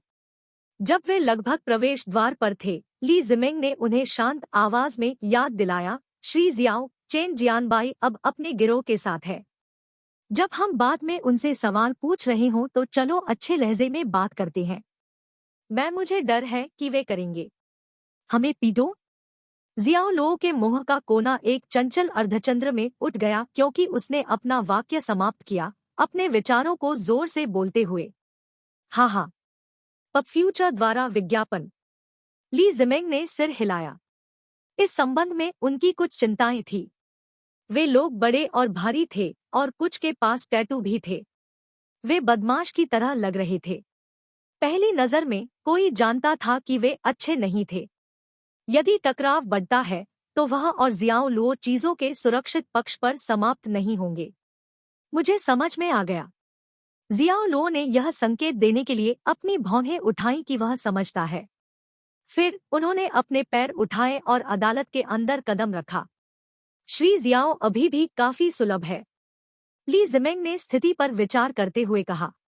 उसका बॉस उस समय की तरह ठंडा दिल नहीं था जब वह पहली बार आया था और 500 से अधिक कर्मचारियों को निकाल दिया था। वह आकर्षक और आसानी से मिल सकता था। कम से कम उसके लिए वह एक विशिष्ट बॉस के आचरण के अधिकारी नहीं लग रहा था। हालांकि उसने अगले ही पल अपना मन बदल दिया और उसकी अभिव्यक्ति जल्दी से आतंक में बदल गई। शियाओ लो कोर्ट पर आए और जब वे अपने खेल में लिप्त थे तो उन्होंने गिरोह की गेंद छीन ली। उन्होंने गेंद को अपनी बाहों में उठाया, इस सबसे सरल तरीके से मैच को रोक दिया। हे भगवान! वह क्या करने की कोशिश कर रहा है? ली जिमेंग चौंक गया। उसने कभी उम्मीद नहीं की थी कि जियाओ लो इतनी जल्दी कुछ करेगा। वह इन लोगों द्वारा पीटे जाने से क्यों नहीं डरता था? निश्चित रूप से, जैसे ही जियाओ लो ने गेंद को अपनी बाहों में पकड़ा, 8 लोग जो खेल रहे थे तुरंत उनके चारों ओर इकट्ठा हो गए। कोर्ट के किनारे पर 1 और 5 रन भी आए। जाहिर है वे सभी एक ही समूह का हिस्सा थे। चेन जियानबाई ने जियो लो को गुस्से से देखा क्योंकि उसने उससे जोर से सवाल किया, आप क्या कर रहे हैं? क्या आपको कोई समस्या है? अन्य लोग भी शियाओ लो की ओर देख रहे थे। वे उसके द्वारा टोके जाने से खुश नहीं थे। जियाओ लो ने किसी और पर गेंद फेंकी और मुस्कुराते हुए चेन जियानबाई से कहा, मैं लो की कार्यशाला का मालिक हूँ। मैं आपसे बात करना चाहूंगा। आप लो की कार्यशाला के मालिक हैं? चेन जियानबाई ने एक चंचल अभिव्यक्ति अपनाई। अपनी आंखों में तिरस्कार की चमक के साथ उसने कहा, आप मुझसे बात करना चाहते हैं? किस बारे में? क्या आपकी रोटी लोगों को जहर देकर मार रही है? मैं आपके पास मौजूद किसी भी सबूत से अनजान हूं जो दावा करता है कि हमारी रोटी ने किसी को मार डाला है। कहा जा रहा है, मेरे हाथों में यह जानकारी साबित करती है कि आप नकली समाचारों के साथ प्रेस को बंद कर रहे हैं, लोगों की कार्यशाला की प्रतिष्ठा को नकारात्मक रूप से प्रभावित कर रहे हैं। आज आपके पास आने का कारण यह है कि मुझे उम्मीद है कि आप खड़े होंगे और इस मामले को स्पष्ट करेंगे, जियो लो ने गंभीरता से कहा। चेन जियानबाई उसे ऊपर नीचे देखती रही। उन्होंने मजाक उड़ाते हुए जवाब दिया, अगर मैं आपके पूछने पर स्पष्टीकरण देता हूं तो आप मुझे क्या लाभ देंगे? बिल्कुल कोई नहीं, जियाओ लो ने बेहोश होकर जवाब दिया। आप डिफॉल्ट रूप से गलत है। अपनी गलतियों को सुधारना आपकी जिम्मेदारी है। हमारी प्रतिष्ठा को बदनाम करने के लिए आप पर मुकदमा न करके मैं पहले से ही ईमानदारी से व्यवहार कर रहा हूँ। यह सुनकर चेन जियानबाई जोर से हंसने और कहने से खुद को रोक नहीं पाई, यह एक गंभीर चेहरा था जब आपने कहा कि यह मेरी जिम्मेदारी थी। आप कितने दिलचस्प आदमी हैं। मेरा सुझाव है कि आप अस्पताल में अपने मस्तिष्क की जांच करवाएं। मानव मस्तिष्क एक अच्छी चीज है। यदि यह टूट गया है तो आप मूर्ख की तरह दिखेंगे। फिर वह भीड़ से चिल्लाया, उसे अनदेखा करो। चलो जारी रखते हैं। समूह तितर-बितर हो गया और अपना मैच जारी रखने के लिए चला गया। पब फ्यूचर द्वारा विज्ञापन। हालांकि ली जिमेंग ने जल्दी से जियाओ लो को बास्केटबॉल हूप के नीचे से अपनी ओर वापस खींच लिया और शर्माते हुए कहा, श्री जियाओ, चलो तब तक इंतजार करते हैं जब तक कि वे खेलना खत्म नहीं कर लेते। ये अच्छे लोग नहीं हैं जिनके साथ गड़बड़ की जाए। प्रतीत होता है कि उसके साथ सहमत जियाओ लो चुपचाप मुड़ गया और चला गया। ली जिमेंग ने चुपचाप राहत की सांस ली। उसने सोचा, भगवान का शुक्र है कुछ भी भयानक नहीं हुआ। लेकिन इससे पहले कि वह आह पूरी कर पाती, जियाओ लो नीचे झुक गया और एक बास्केटबॉल उठाया जो लोहे के जाल के बगल में था। इसके बाद उन्होंने चेन जियानबाई पर गेंद फेंकी, जो अपने हाथों में गेंद लेकर बीच हवा में थी और जंप शॉट खेल रही थी। पीएसएसएस। ली जिमेंग हांफने लगे। वह चौंक गया। उसके लिए समय धीमा हो गया क्योंकि उसने शियाओ लो के हाथों में गेंद को चेन जियानबाई के सिर में टकराते हुए देखा। प्रभाव का बल निस्संदेह विशाल था। चेन जियानबाई, जो जंप शॉट कर रही थी, एक भयानक चीख के साथ जमीन पर गिर गई। अरे नहीं! उसके मन में केवल यही विचार शेष रह गया था। उसे विश्वास नहीं हो रहा था कि जियाओ लो ऐसा कुछ करेगा। उसने ऐसा क्यों किया? क्या वह नहीं जानता था कि उनके पक्ष में लोगों का एक पूरा समूह था? वास्तव में वह उनमें से एक को गेंद से सिर में बुरी तरह से मारकर क्या हासिल करने की कोशिश कर रहा था? चेन जियानबाई ने खुद को जमीन से उठाया और अपना सिर हिलाया, जो घूम रहा था। उसने उस व्यक्ति की तलाश की जिसने उसे मारा था और अंततः पुष्टि की कि यह जियाओ लो था क्योंकि वह उसकी ओर हाथ हिला रहा था। वह जियाओ लो पर गिरा, एक में 3 कदम उठाते हुए, और एक कठोर चेहरे के साथ उस पर गर्जने लगा, अरे! आप क्या चाहते हैं? मैंने आपको पहले ही बता दिया था। मैं बात करना चाहता हूँ, जियाओ लो ने जल्दबाजी में कहा। बात करो। हाँ, चेन जियानबाई इतनी चिढ़ गई कि वह हंसने लगी। अगले ही पल उसकी आंखें बुरी हो गई। बात करो कि तुम एक आदमी हो। उसने अपनी दाहिनी मुट्ठी भींच ली और एक मुक्के से जियाओ लो के चेहरे का स्वागत किया। यह देखकर ली जिमिंग आतंक में चीखने के अलावा कुछ नहीं कर सका। उसने अपनी आंखों को अपने हाथों से ढक लिया क्योंकि वह जियाओ लो की लुगदी से पीटे जाने की तस्वीर देखकर डर गई थी। हालांकि बहुत लंबे समय के बाद भी उसने जियाओ लो को जमीन पर हिट करते हुए नहीं सुना। हक्का बक्का रहकर उसने अपने हाथ हटा लिए और धीरे धीरे अपनी आंखें खोल दी। अधिक सटीक रूप पाने पर वह तुरंत हक्का बक्का रह गई। उसके बॉस चेन जियानबाई के प्रहार को रोकने में कामयाब रहे थे। उसका बायां हाथ उसकी पीठ के पीछे था और उसका दाहिना हाथ चेन जियानबाई की मुट्ठी पकड़े हुए फैला हुआ था। जियाओ लो की हरकतें सुरुचिपूर्ण थी और उनकी मुद्रा आराम से थी। उन्होंने हर काम आसानी से किया था। चेन जियानबाई की अभिव्यक्ति थोड़ी बदल गई।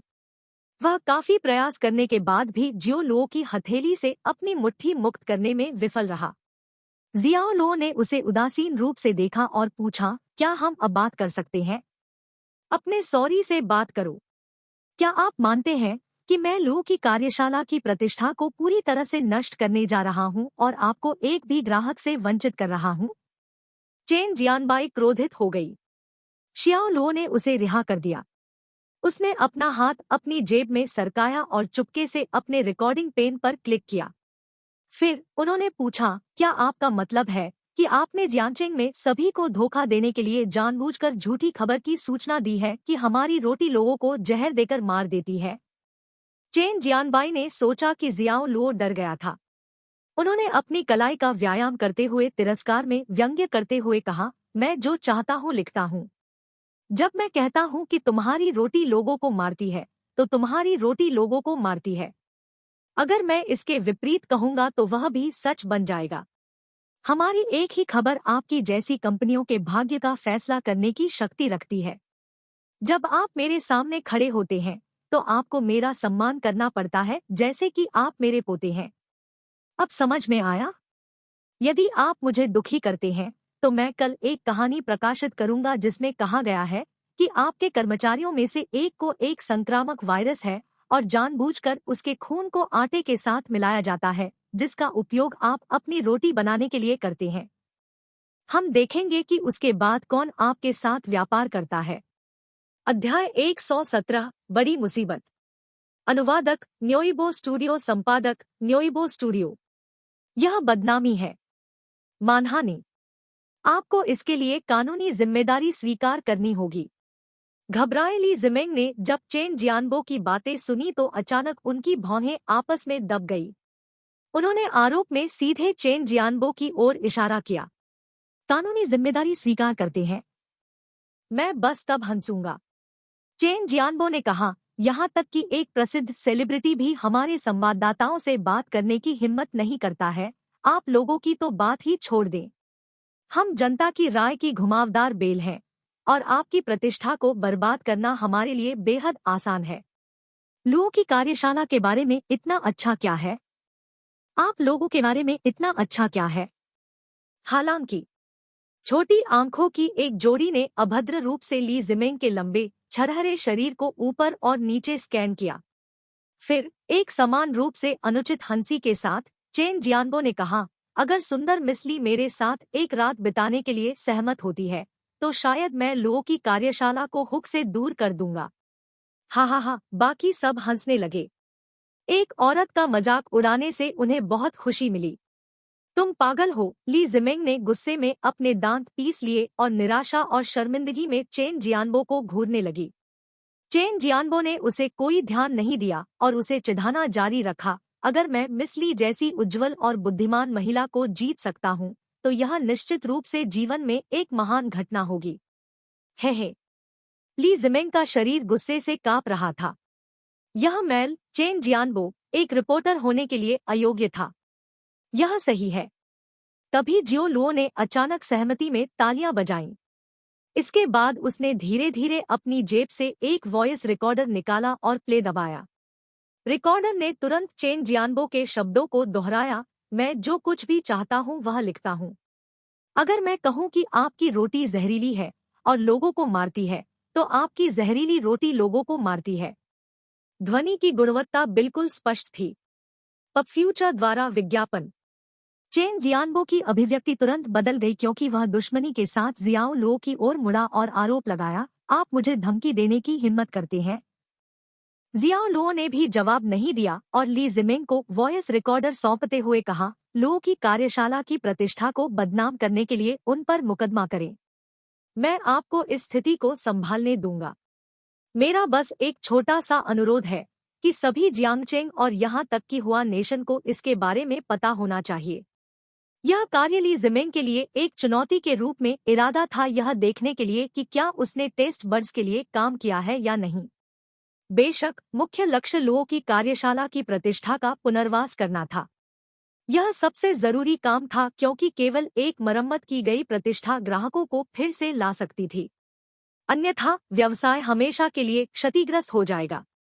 हाँ जरूर।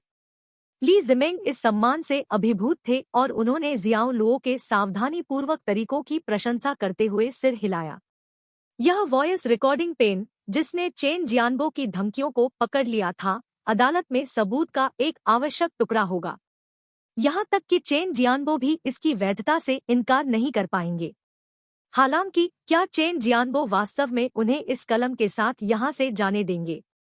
जैसा कि अपेक्षित था, चेन जियानबो के दर्जनों दोस्तों ने उन्हें अपने चेहरे पर शत्रुतापूर्ण भावों के साथ घेर लिया।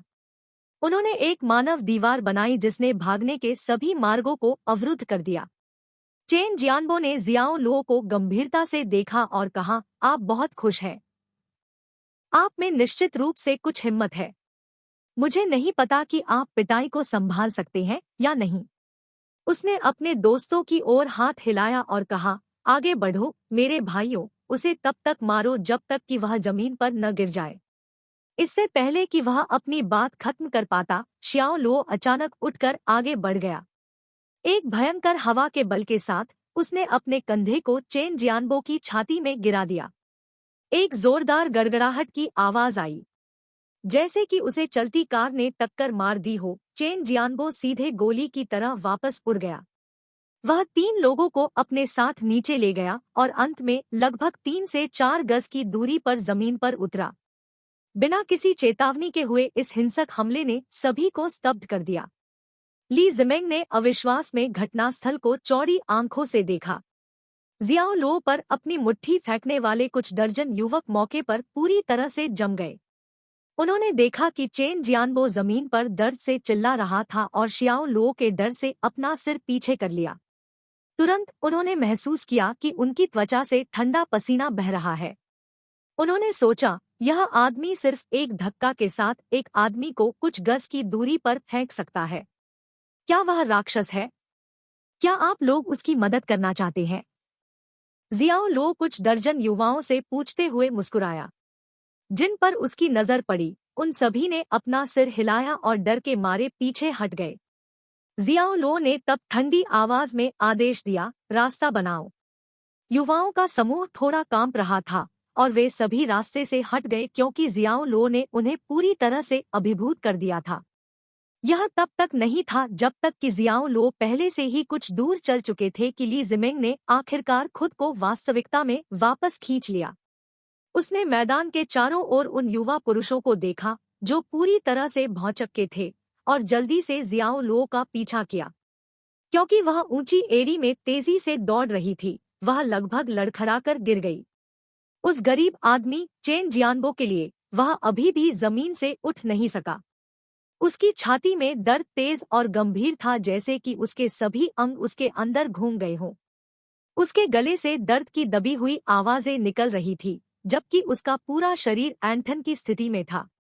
ली जिमिंग एक सचिव की तरह जियाओ लुओ के दाईं ओर पीछे चले गए। उसने उसका अध्ययन किया। यह बॉस जो उसके समान उम्र के आसपास था। आदमी शांत और सहज था और आत्मविश्वास की एक प्राकृतिक आभा ने उसे घेर लिया। पहले की स्थिति को याद करते हुए उसे लगा जैसे वह सपना देख रही थी। अगर वह चेन जियानबो को सिर्फ एक हिंसक धक्का से नीचे गिरा सकता है और कुछ दर्जन युवाओं के एक समूह को मार सकता है, तो वह कितना मजबूत होना चाहिए। शियाओ लुओ अचानक रुक गया और मुड़ गया। पब फ्यूचर द्वारा विज्ञापन। ली जिमेंग लगभग उसके पास भाग गई लेकिन समय पर खुद को रोक लिया। वह जियाओ लो से अपनी दूरी बनाए रखने के लिए जल्दी से कुछ कदम पीछे हट गई। मिस ली, आप पहले वापस जा सकते हैं। मुझे अभी भी कुछ व्यवसाय करना है, जियो लो ने कहा। ठीक है, तो जिमेंग ने सिर हिलाया। शियाओ लो ने कहा, चेन जियानबो पर मुकदमा करने के लिए कल अदालत की फाइलें तैयार करना शुरू करें। हमारे पास रिकॉर्डिंग पेन से टेप है, जो मुझे यकीन है कि चेन जियानबो को कुछ वर्षों के लिए जेल में डाल देगा। ली जिमेंग ने धीरे से सिर हिलाया और कहा, मुझे यकीन है कि वह करेगा। वह अपनी कब्र खोद रहा है। बस इतना ही, फिर मैं कल आपसे मिलूंगा। जियाओ लो पीछे मुड़ा और अपने चेहरे पर मुस्कान के साथ चला गया। वास्तव में उसका कोई व्यवसाय नहीं था। वह सिर्फ ली जिमेंग को परेशान नहीं करना चाहता था। इसके अतिरिक्त वह नहीं चाहता था कि उसे पता चले कि वह एक औद्योगिक क्षेत्र में रहता था।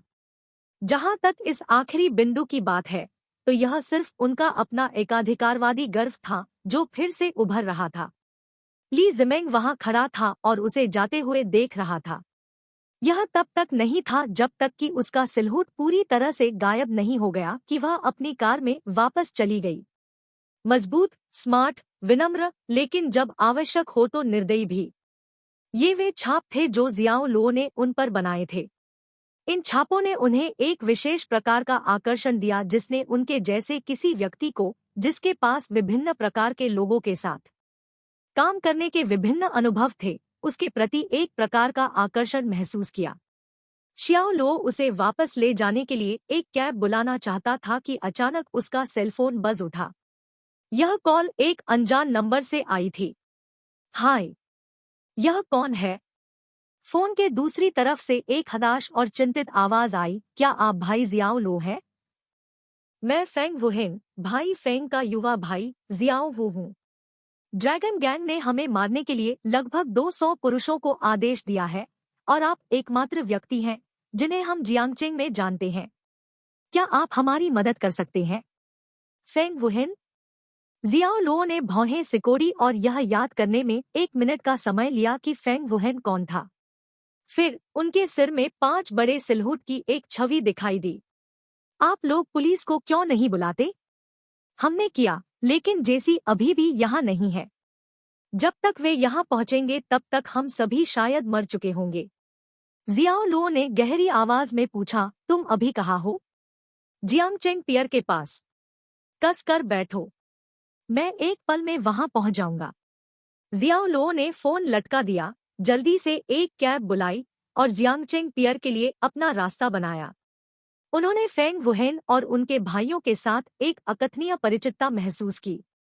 शायद ऐसा इसलिए था क्योंकि वे सभी ग्रामीण क्षेत्रों से थे, या शायद ऐसा इसलिए था क्योंकि फेंग वुहेन पीछे हटने में अच्छा नहीं था और भाइयों की एक बड़ा व्यवसाय शुरू करने की ज्वलंत इच्छा जियाओ लो के दिल को छू गई।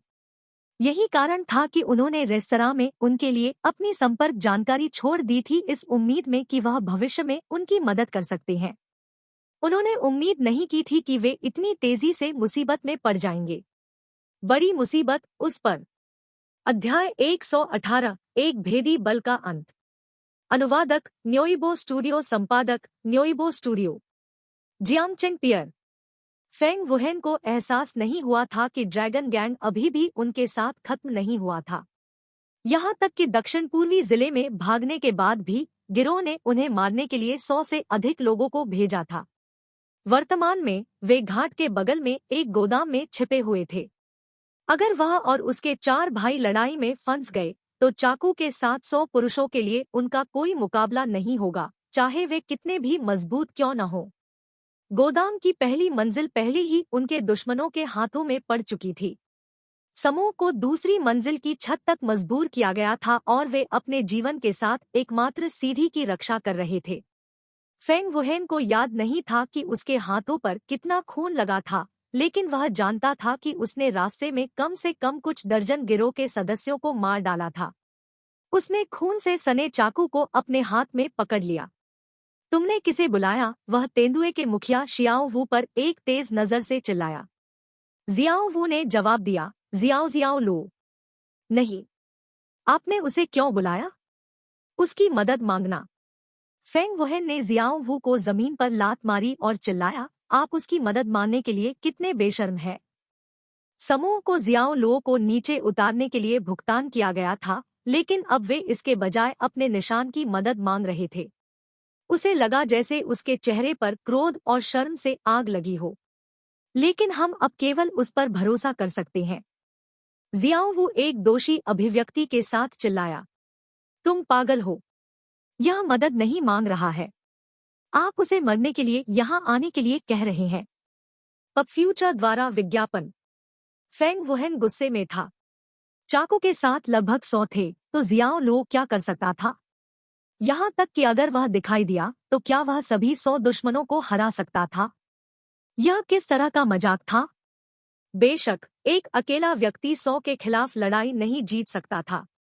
जियाओ वू ने अब बात नहीं की, लेकिन फिर भी महसूस किया कि उनके पास अभी निर्भर करने के लिए केवल जियाओ लो था। शियाओ लो वास्तव में मजबूत था। शायद उनके पास उन्हें बचाने का कोई तरीका था। तभी की भीड़ हाथ में चाकू लिए स्टोरेज एरिया में घुस गई। वे एक अच्छी तरह से प्रशिक्षित सेना की तरह 2 टीमों में विभाजित हो गए और दूसरी मंजिल को घेर लिया, जो 500 वर्ग फुट से छोटा था। फेंग वुहेन तुरंत सीढ़ी की रखवाली करते हुए घटनास्थल पर पहुंच गए। खून से लथपथ होने के बावजूद वह जमीन पर कील की तरह टिके रहे। एक आदमी, एक ब्लेड।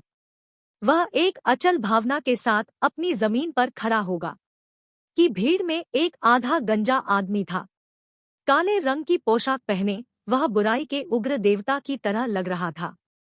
अन्य लोग उसके बैठने के लिए एक कुर्सी लेकर आए। वह अपनी सीट पर बैठ गया, अपनी नाक उठाई और कहा, क्या वापस लड़ने की कोई जरूरत है। अपनी नाक के अंदर चारों ओर खुदाई करने के बाद उसने अपनी उंगली को ऐसे घुमाया जैसे वह सिगरेट को फ्लिक कर रहा हो, अपनी उंगली पर गंदी चीज को एक तरफ फेंक रहा हो। हार मान लो और मैं आप सभी के लिए एक साफ लाश बचाऊंगा। पहले से गोली के सिर वाला आदमी उसके बगल में खड़ा था और बड़ी शत्रुता के साथ फेंग वुहेन को देख रहा था। बेवकूफ असभ्य सुअर, मैंने आपको पहले ही बताया है कि आप सभी में से कोई भी जियांगचेंग से बच नहीं सकता है। अब आप जानते हैं कि ड्रैगन गैंग कितना शक्तिशाली है। अगर मुझे पता होता कि ऐसा होने वाला है तो मैं आपको तब मार डालता। फेंग वुहेन ने उसे घृणा से देखा और उसे एक ठंडा स्नीर दिया। बुलेट हेड मैन ने जवाब में गोली मार दी, क्या ऐसा है? यह बहुत बुरा है कि आपने अपना मौका खो दिया। तुम्हें और तुम्हारे 4 भाइयों को समुद्र में मछलियों के भोजन में बदलने में देर नहीं लगेगी। यह कहना मुश्किल है। फेंग वुहेन वापस मुस्कुराया। उसकी मदद मांगना। फेंग वुहेन ने जियाओ वू को जमीन पर लात मारी और चिल्लाया, आप उसकी मदद मांगने के लिए कितने बेशर्म हैं। समूह को जियाओ लो को नीचे उतारने के लिए भुगतान किया गया था, लेकिन अब वे इसके बजाय अपने निशान की मदद मांग रहे थे। उसे लगा जैसे उसके चेहरे पर क्रोध और शर्म से आग लगी हो। लेकिन हम अब केवल उस पर भरोसा कर सकते हैं। जियाओ वू एक दोषी अभिव्यक्ति के साथ चिल्लाया, तुम पागल हो। यह मदद नहीं मांग रहा है। आप उसे मरने के लिए यहाँ आने के लिए कह रहे हैं। पब फ्यूचर द्वारा विज्ञापन। फेंग वुहेन गुस्से में था। चाकू के साथ लगभग 100 थे, तो जियाओ लो क्या कर सकता था। यहाँ तक कि अगर वह दिखाई दिया तो क्या वह सभी 100 दुश्मनों को हरा सकता था। यह किस तरह का मजाक था। बेशक एक अकेला व्यक्ति 100 के खिलाफ लड़ाई नहीं जीत सकता था। जियाओ वू ने अब बात नहीं की, लेकिन फिर भी महसूस किया कि उनके पास अभी निर्भर करने के लिए केवल जियाओ लो था। शियाओ लो वास्तव में मजबूत था। शायद उनके पास उन्हें बचाने का कोई तरीका था। तभी की भीड़ हाथ में चाकू लिए स्टोरेज एरिया में घुस गई। वे एक अच्छी तरह से प्रशिक्षित सेना की तरह 2 टीमों में विभाजित हो गए और दूसरी मंजिल को घेर लिया, जो 500 वर्ग फुट से छोटा था। फेंग वुहेन तुरंत सीढ़ी की रखवाली करते हुए घटनास्थल पर पहुंच गए। खून से लथपथ होने के बावजूद वह जमीन पर कील की तरह टिके रहे। एक आदमी, एक ब्लेड। वह एक अचल भावना के साथ अपनी जमीन पर खड़ा होगा। कि भीड़ में एक आधा गंजा आदमी था। काले रंग की पोशाक पहने वह बुराई के उग्र देवता की तरह लग रहा था। अन्य लोग उसके बैठने के लिए एक कुर्सी लेकर आए। वह अपनी सीट पर बैठ गया, अपनी नाक उठाई और कहा, क्या वापस लड़ने की कोई जरूरत है? अपनी नाक के अंदर चारों ओर खुदाई करने के बाद उसने अपनी उंगली को ऐसे घुमाया जैसे वह सिगरेट को फ्लिक कर रहा हो, अपनी उंगली पर गंदी चीज को एक तरफ फेंक रहा हो। हार मान लो और मैं आप सभी के लिए एक साफ लाश बचाऊंगा। पहले से गोली के सिर वाला आदमी उसके बगल में खड़ा था और बड़ी शत्रुता के साथ फेंग वुहेन को देख रहा था। बेवकूफ असभ्य सुअर, मैंने आपको पहले ही बताया है कि आप सभी में से कोई भी जियांगचेंग से बच नहीं सकता है। अब आप जानते हैं कि ड्रैगन गैंग कितना शक्तिशाली है। अगर मुझे पता होता कि ऐसा होने वाला है तो मैं आपको तब मार डालता। फेंग वुहेन ने उसे घृणा से देखा और उसे एक ठंडा स्नीर दिया। बुलेट हेड मैन ने जवाब में गोली मार दी, क्या ऐसा है? यह बहुत बुरा है कि आपने अपना मौका खो दिया। तुम्हें और तुम्हारे 4 भाइयों को समुद्र में मछलियों के भोजन में बदलने में देर नहीं लगेगी। यह कहना मुश्किल है। फेंग वुहेन वापस मुस्कुराया। हाँ, तुम्हारी जीभ अभी भी तेज है, यहाँ तक कि मौत के कगार पर भी। अरे बेटा, क्या तुम जानते हो कि मैं कौन हूँ? आधा गंजा आदमी खड़ा हो गया और अपने बगल में अपने एक आदमी से एक पॉप्सिकल ले लिया। उसने अपने बड़े मुंह और मजबूत दांतों के साथ एक बड़े हिस्से को काट दिया और उसके मुंह से क्रंचिंग बर्फ की आवाज सुनी जा सकती थी। मैं आपको नहीं बताता कि आप कौन हैं, लेकिन अगर आप एक और कदम आगे बढ़ाते हैं तो मैं आपको एक झटके के साथ समाप्त कर दूंगा। फेंग वुहेन ने अपने हाथ में लंबा चाकू पकड़ा और आधे गंजे आदमी पर नोक तान दी। उन्होंने कहा, आप में हिम्मत है और आप काफी साहसी है। आप एक असली आदमी की तरह है। आधे गंजे आदमी ने अपने मुंह में पॉप्सिकल निगल लिया और अपने अंगूठे से खुद की ओर इशारा किया, फिर जोर से हंस दिया। यह याद रखें, मेरा नाम गो जियांगहू है। मैं ड्रैगन गैंग के कानून प्रवर्तन का प्रमुख हूँ। यदि आप अपनी मृत्यु के बाद प्रतिशोध चाहते हैं तो आप मुझे खोजने के लिए आ सकते हैं। जाओ, उन्हें उनके रास्ते पर भेज दो। उन्हें मार डालो, नहीं एलबी। गो जियांगहू का आदेश मिलने के बाद लगभग 30 पुरुषों की भीड़ जंगली कुत्तों के झुंड की तरफ फेंग वुहेन में दौड़ पड़ी। फेंग वुहेन ने एक हौले को बाहर निकाला क्योंकि वह बगल में झुक गया और हिंसक रूप से पूरी सेना के बल के साथ एक पैर को बाहर निकाल दिया। धातु के खंभों पर झूल रहे 5 लोग आगे दब गए। वे अपने निचले शरीर के साथ आगे खिसक गए, लेकिन उनके ऊपरी शरीर एक अदृश्य दीवार से टकरा रहे थे जिसने उन्हें पीछे की ओर भेज दिया। धातु के खंभे उनके हाथों से उड़ गए क्योंकि 5 पुरुषों की रीढ़ जमीन पर गिर गई, जिससे उन्हें लगभग तुरंत बाहर निकाल दिया गया। पब फ्यूचर द्वारा विज्ञापन। फेंग वुहेन ने इस अवसर का फायदा उठाते हुए हमलों का एक और दौर शुरू किया और किसी की छाती पर वार करते हुए बेरहमी से आगे बढ़ा दिया। उस आदमी की पसली को प्रभाव से कुचल दिया गया था और उसने खून से भरा मुंह उगल दिया और पीछे की ओर उड़ गया। क्या आप मेरा जीवन चाहते हैं? फिर मेरे साथ नरक में आने की तैयारी करो। फेंग वुहेन ने अपने चेहरे से ताज़ा खून पोंछा और एक पागल बैल की तरह भीड़ में चार्ज किया। अन्य 4 लोग भी सीढ़ियों की रखवाली कर रहे थे। उन्होंने ड्रैगन गैंग के किसी भी सदस्य को छत की ओर बाढ़ तक रेंगने से इनकार कर दिया। उन चारों को बहुत चोटें आई थी और उनके कपड़े पूरी तरह से युद्ध से घिसे हुए और खून से सने हुए थे। तभी कोई धीरे धीरे फेंग वुहेन की ओर बाढ़ के साथ घुस गया। जियाओवू ने तुरंत उसे चेतावनी दी, सावधान रहो भाई फेंग। वह चिल्लाते हुए दौड़ा और चुपके से हमलावर को नीचे धकेल दिया। उसी समय उसने अपनी पीठ पर एक ताज़ा चोट ली और अपने कंधों से कमर तक भयानक रूप से घायल हो गया। फेंग वुहेन बेकाबू हो गया। उसने शियाओवू को मौत की कगार से बचाने के लिए चाकू उठाया और 4 लोगों को काट डाला। उसने कहा, लानत है, तुम वापस जाओ और प्रतीक्षा करो। मेरे जाने के बाद तुम सब मर सकते हो। जियाओवू ने दर्द में अपने दांतों को भींच लिया क्योंकि उसने खुद को बेकार होने के लिए डांटा था। फिर भी उन्होंने फेंग वुहेन की बात सुनी और दूसरी मंजिल की छत पर लौट आए। फेंग वुहेन कुछ गज की दूरी पर आगे बढ़ने के साथ बढ़ता गया। उसके ब्लेड की चमक चमक उठी क्योंकि आसमान में अनगिनत चीखें गूंज रही थी। आह! ड्रैगन गैंग के गठन का सबसे कमजोर हिस्सा कई चीखों के साथ गिर गया। एड्रेनालाइन की भीड़ के साथ, जैसे कि जब एक बाघ भेड़ के कोवे में दौड़ता है। फेंग वुहेन ने अपनी कलाई को मोड़ आ और झुकाया क्योंकि दो चाकू प्रकाश की एक स्क्रीन में सहज रूप से मिश्रित होते हैं। कुछ मीटर की दूरी तय करते हुए खून के छींटे पड़े क्योंकि गिरोह के सदस्य लगातार गिरते रहे और लड़ने के लिए वापस उठ गए। एक बड़े पैमाने पर ब्लेड लिए हुए एक व्यक्ति ने रास्ता रोक दिया। वह गुस्से से दहाड़ा क्योंकि उसने सोचा कि वह फेंग वुहेन को रोक सकता है। फेंग वुहेन ने सीधे आदमी के गले में वार करने के लिए अपना हाथ घुमाते हुए चिल्लाया। उसने अपना ब्लेड बाहर खींच लिया। खांसी। ब्लेड के साथ ताजा, उबलता हुआ खून बाहर फैल गया।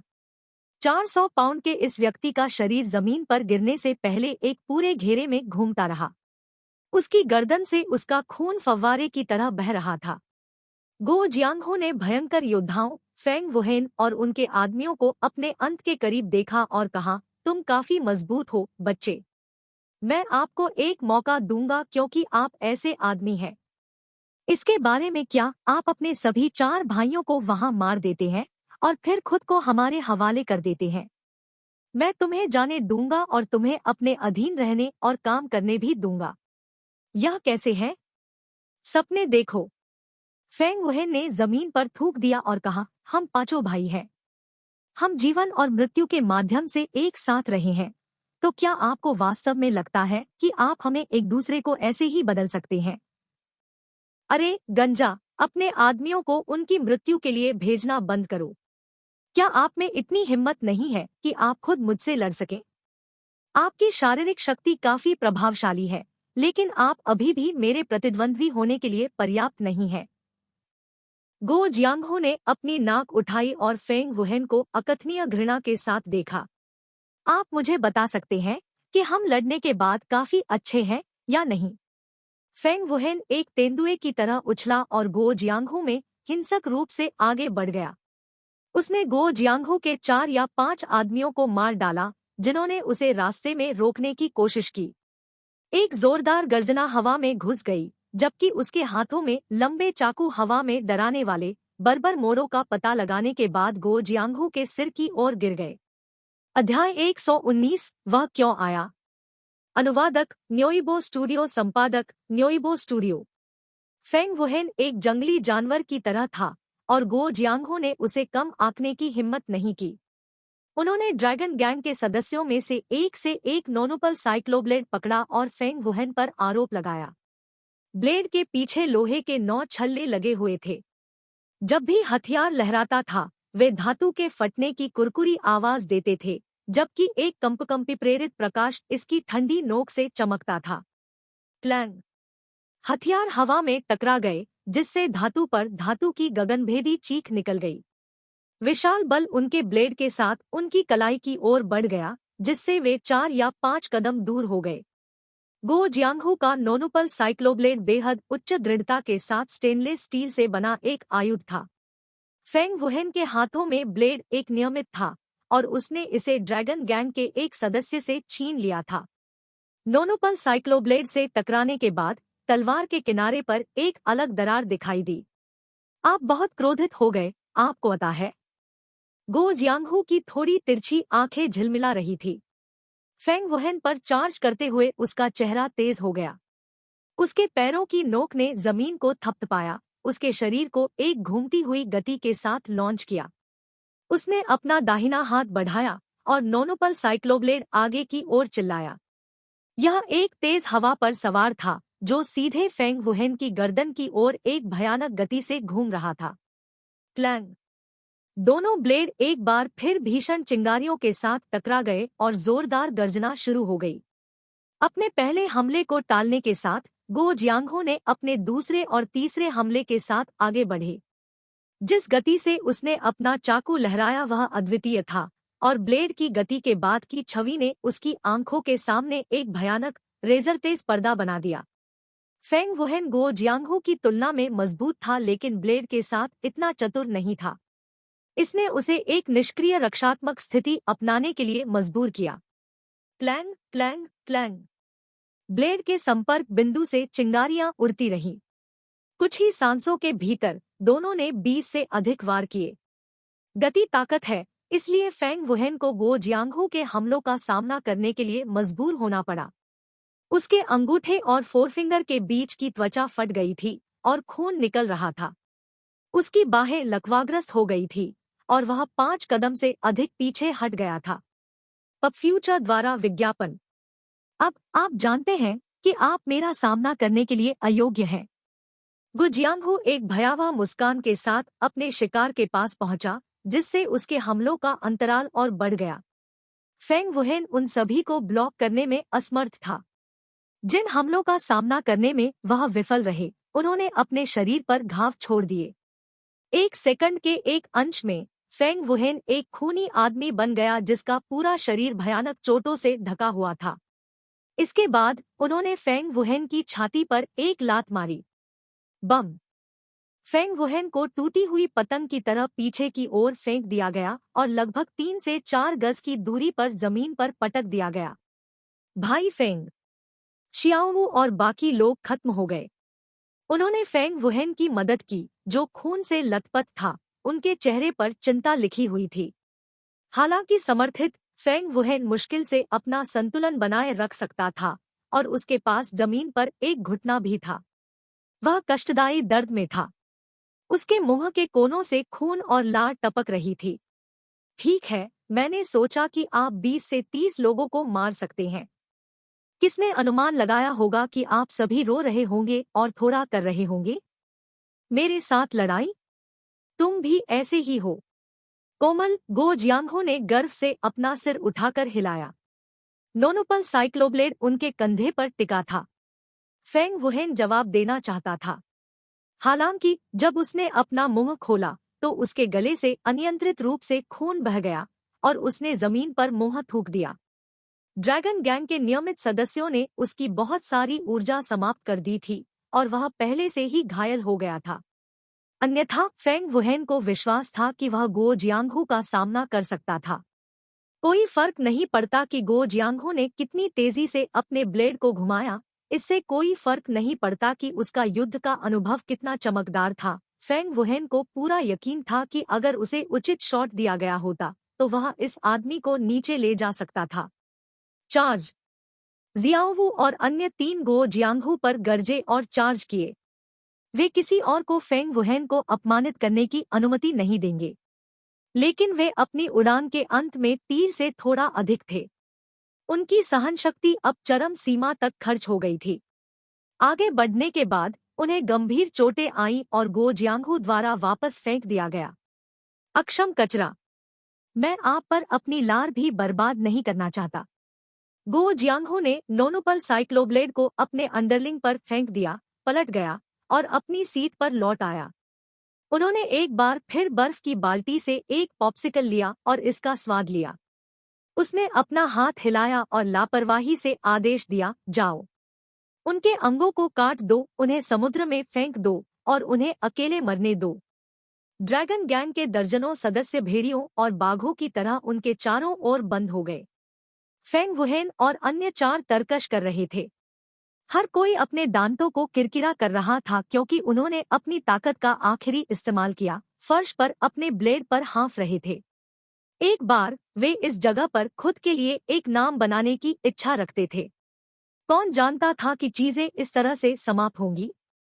दयनीय, दुखी, घृणित। पप फ्यूचर द्वारा विज्ञापन। ऐसा क्यों हुआ? उन्हें अच्छी नौकरियां क्यों नहीं मिली? वे 1 महीने से अधिक समय तक शहर में रहे थे और वे पूरे समय सड़कों पर रहते थे, दुनिया की कड़वाहट का स्वाद लेते थे। सब कुछ के बावजूद उन्होंने अभी भी अपने दिल में आशा का पोषण किया था और एक उज्ज्वल भविष्य की उम्मीद कर रहे थे। लेकिन अंत में जिस भविष्य के लिए वे तरस रहे थे वह कभी नहीं आया था। अब केवल मौत उनका इंतजार कर रही थी। उस क्षण उन्हें अचानक अपने शिकार की याद आई, जो शिकार किए जाने के कगार पर था। अब उनकी भूमिकाएं उलट गई थी। अब शिकारी नहीं थे, लेकिन शिकार के पास कोई रास्ता नहीं था। हाँ, यह इस तरह से समाप्त नहीं होना चाहिए। फेंग वुहेन ने एक उदास मुस्कान बिखेरी। उनमें से एक ने अपने दांतों को किरकिरा किया और कहा, पुलिस अभी तक यहाँ क्यों नहीं है? फेंग वुहेन ने उसे फटकारते हुए कहा, क्या वे सभी नाटक बेकार चले गए हैं जो आपने देखे थे? खून खराबा खत्म होने के बाद पुलिस हमेशा पहुंचती है। उसकी बात सुनने के बाद सभी ने अपना सिर जोर से झुका लिया। अब कोई उन्हें बचा नहीं सकता था। तुमने हिलबिलियों को शाप दिया। मैं तुम्हें स्वयं मृत्यु के बाद के जीवन में भेज दूंगा। हे। गोली के आकार का सिर वाला आदमी उनके सामने था। ब्लेड के साथ आगे आते ही उसने एक भयावह मुस्कान बिखेरी। वह एक बार में हुए सभी अपमान को मिटा देना चाहता था। हर बार जब वह उस दिन को याद करता था जब फेंग वुहेन ने उसे चेहरे पर थप्पड़ मारा था, तो वह नफरत की भावनाओं से अभिभूत था जो उसे अपने मसूड़ों में खुजली करता था। तभी आसमान से एक सिलहूट उतर आया, या अधिक सटीक रूप से गोदाम की दूसरी मंजिल से नीचे कूद गया।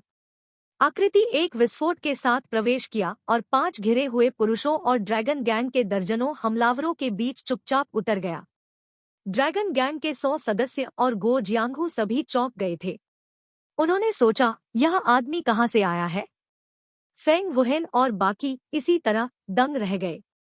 यद्यपि आदमी की पीठ उनके सामने थी, उन्होंने जल्दी से पहचान लिया कि वह कौन था। यह जियाओ लो था। वह यहाँ क्यों है? वह क्यों आया है? उसने आने की हिम्मत क्यों की? फेंग वुहेन के दिल में मिश्रित भावनाएं उमड़ पड़ी।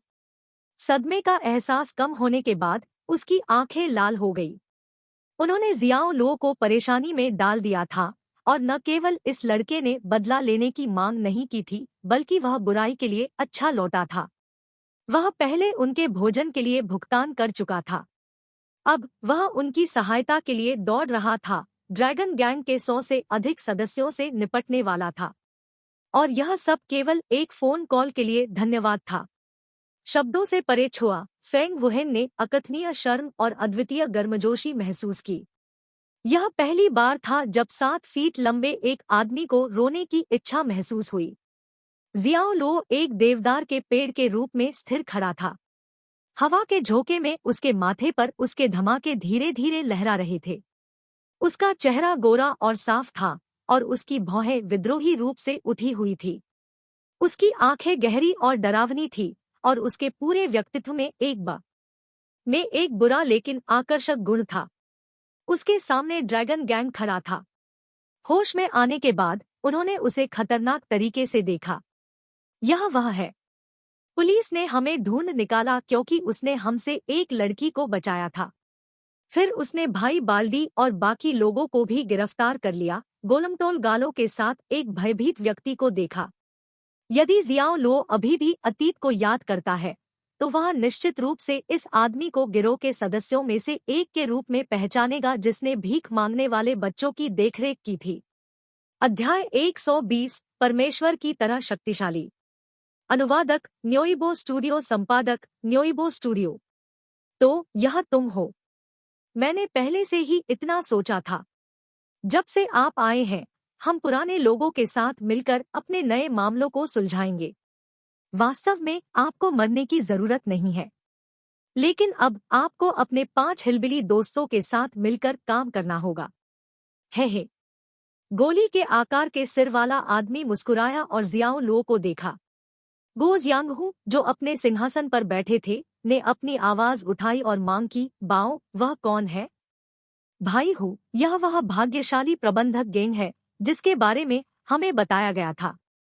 वह जिसने हमारे कैसीनो में 2 मिलियन से अधिक जीते। गोली के आकार के सिर के साथ आदमी ने मुड़कर जवाब दिया। गो जियांगहुई ने अपने पॉप्सिकल का एक जोरदार काट लिया और चबाते हुए बोला, ऐसा लगता है कि वे सभी यहाँ इकट्ठे हुए हैं। जियाओ लो ने गो जियांगहू को उदासीन रूप से देखा और चिल्लाया, ये 5 लोग अब मेरे हैं। आप सभी जितनी जल्दी हो सके स्क्रैम करें। स्क्रैम? जितनी जल्दी आप कर सकते हैं। यह सुनकर ड्रैगन गैंग के 100 से अधिक सदस्य आश्चर्यचकित थे। केवल अपनी नंगी मुट्ठियों से लैस एक आदमी उनमें से सैकड़ों को स्क्रैम करने के लिए कह रहा था। क्या वह बेवकूफ था या क्या?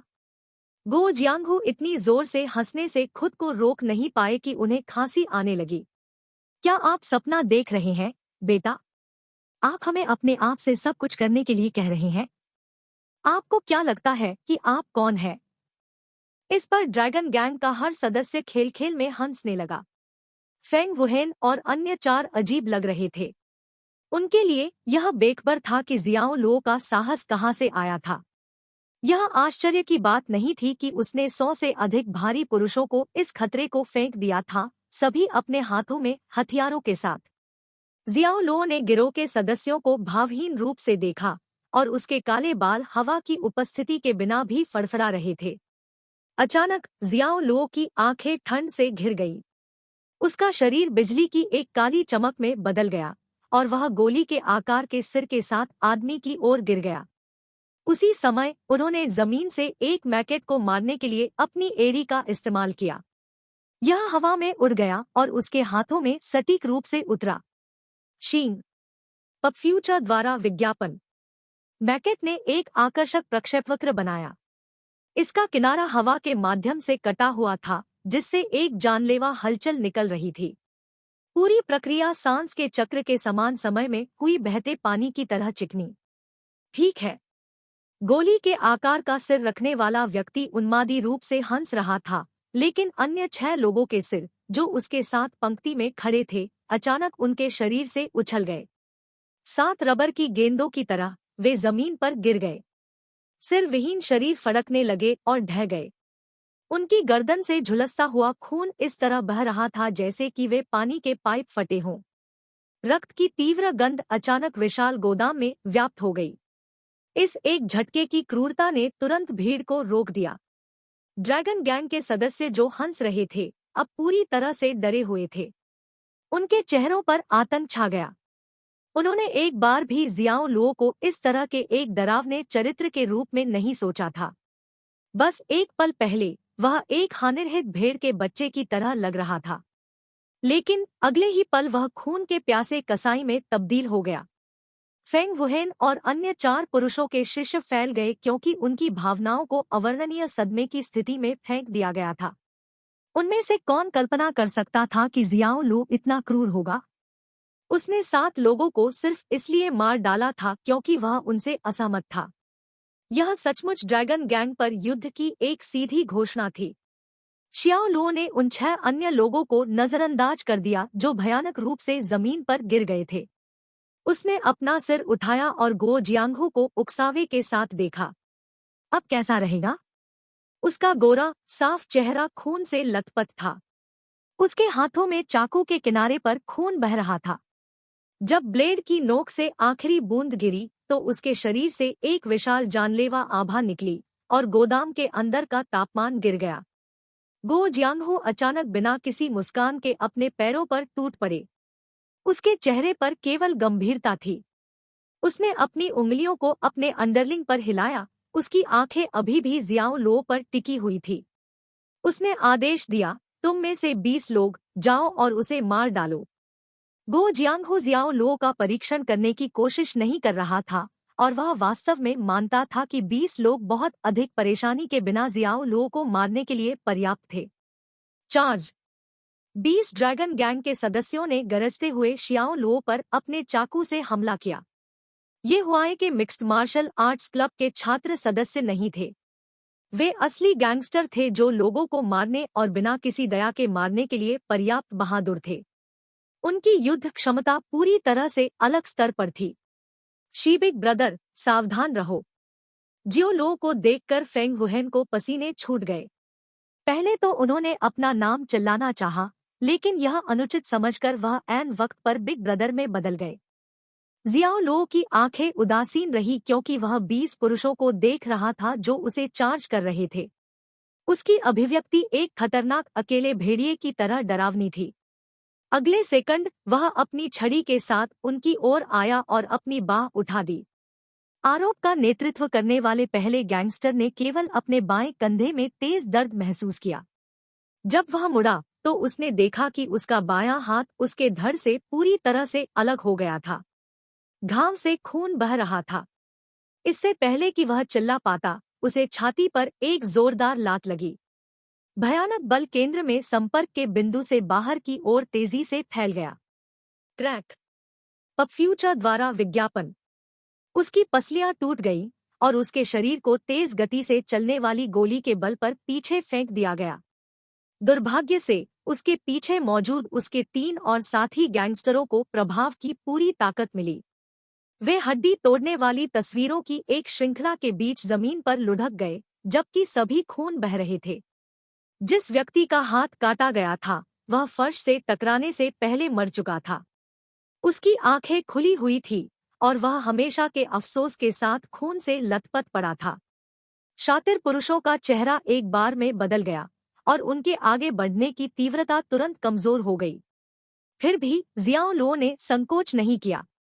वह मारने के इरादे से नीचे उड़ते हुए एक पहाड़ी बाघ की तरह आगे बढ़ा। मानो उसकी आभा से संक्रमित हो, उसके हाथों में जो छड़ी थी वह युद्ध की घोषणा कर रही थी। ब्लेड से एक भेदी रोशनी प्रतिबिंबित होती है और पहले कभी नहीं चकाचौंध हो जाती है। पलक झपकते ही सभी 20 आदमी गिर पड़े।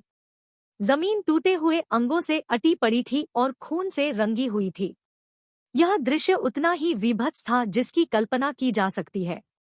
खून से लथपथ अपने शरीर के साथ जियाओ लो अपने हाथों में मैकेट के साथ गतिहीन खड़ा था। उसकी लंबी पतली आंखें अभी भी गो जियांगहू को चुपचाप देख रही थी। उसकी दृष्टि अभिमानी थी और इस दुनिया की हर चीज के लिए अवमानना से भरी हुई थी। दानव, एक पूर्ण दानव। ड्रैगन गैंग अपनी आत्माओं से उत्पन्न ठंड महसूस कर सकता था। उनके पूरे शरीर पर उनके बाल खत्म हो गए थे। वे समझ नहीं पा रहे थे कि जियाओ लो किस तरह का व्यक्ति होगा जिसने 5 मिनट के भीतर अपने 20 साथी सदस्यों को मार डाला होगा। पहले के पीड़ितों को जोड़कर जियाओ लो की हत्या की संख्या 27 हो गई। निगल। फेंग वुहेन और अन्य 4 चौंक गए और उन्होंने अपनी लार निगल ली। वे जानते थे कि जियाओ लो मजबूत था, लेकिन उन्होंने उम्मीद नहीं की थी कि वह इतना शक्तिशाली होगा।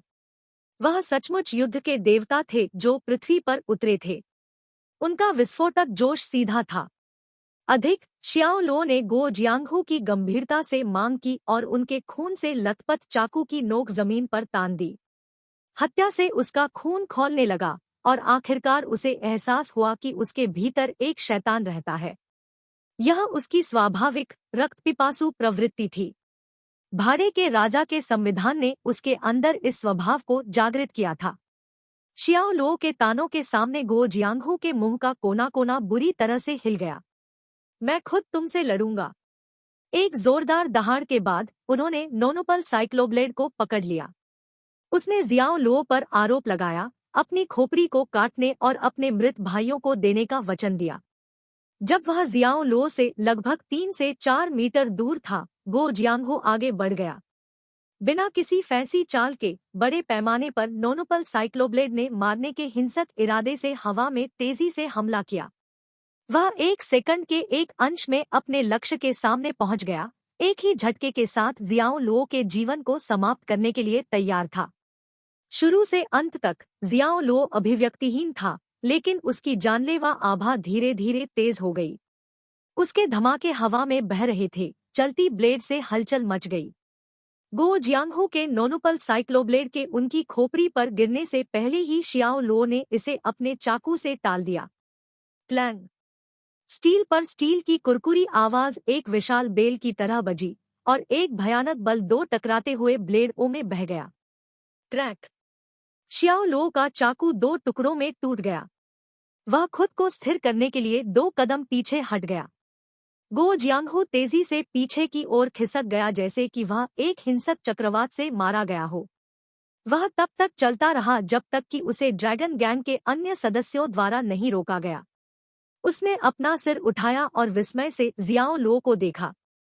फिर उसने अपनी इंद्रियों को खो दिया, क्योंकि ब्लेड चलाने वाला हाथ तीव्र कंपन का सामना नहीं कर सका।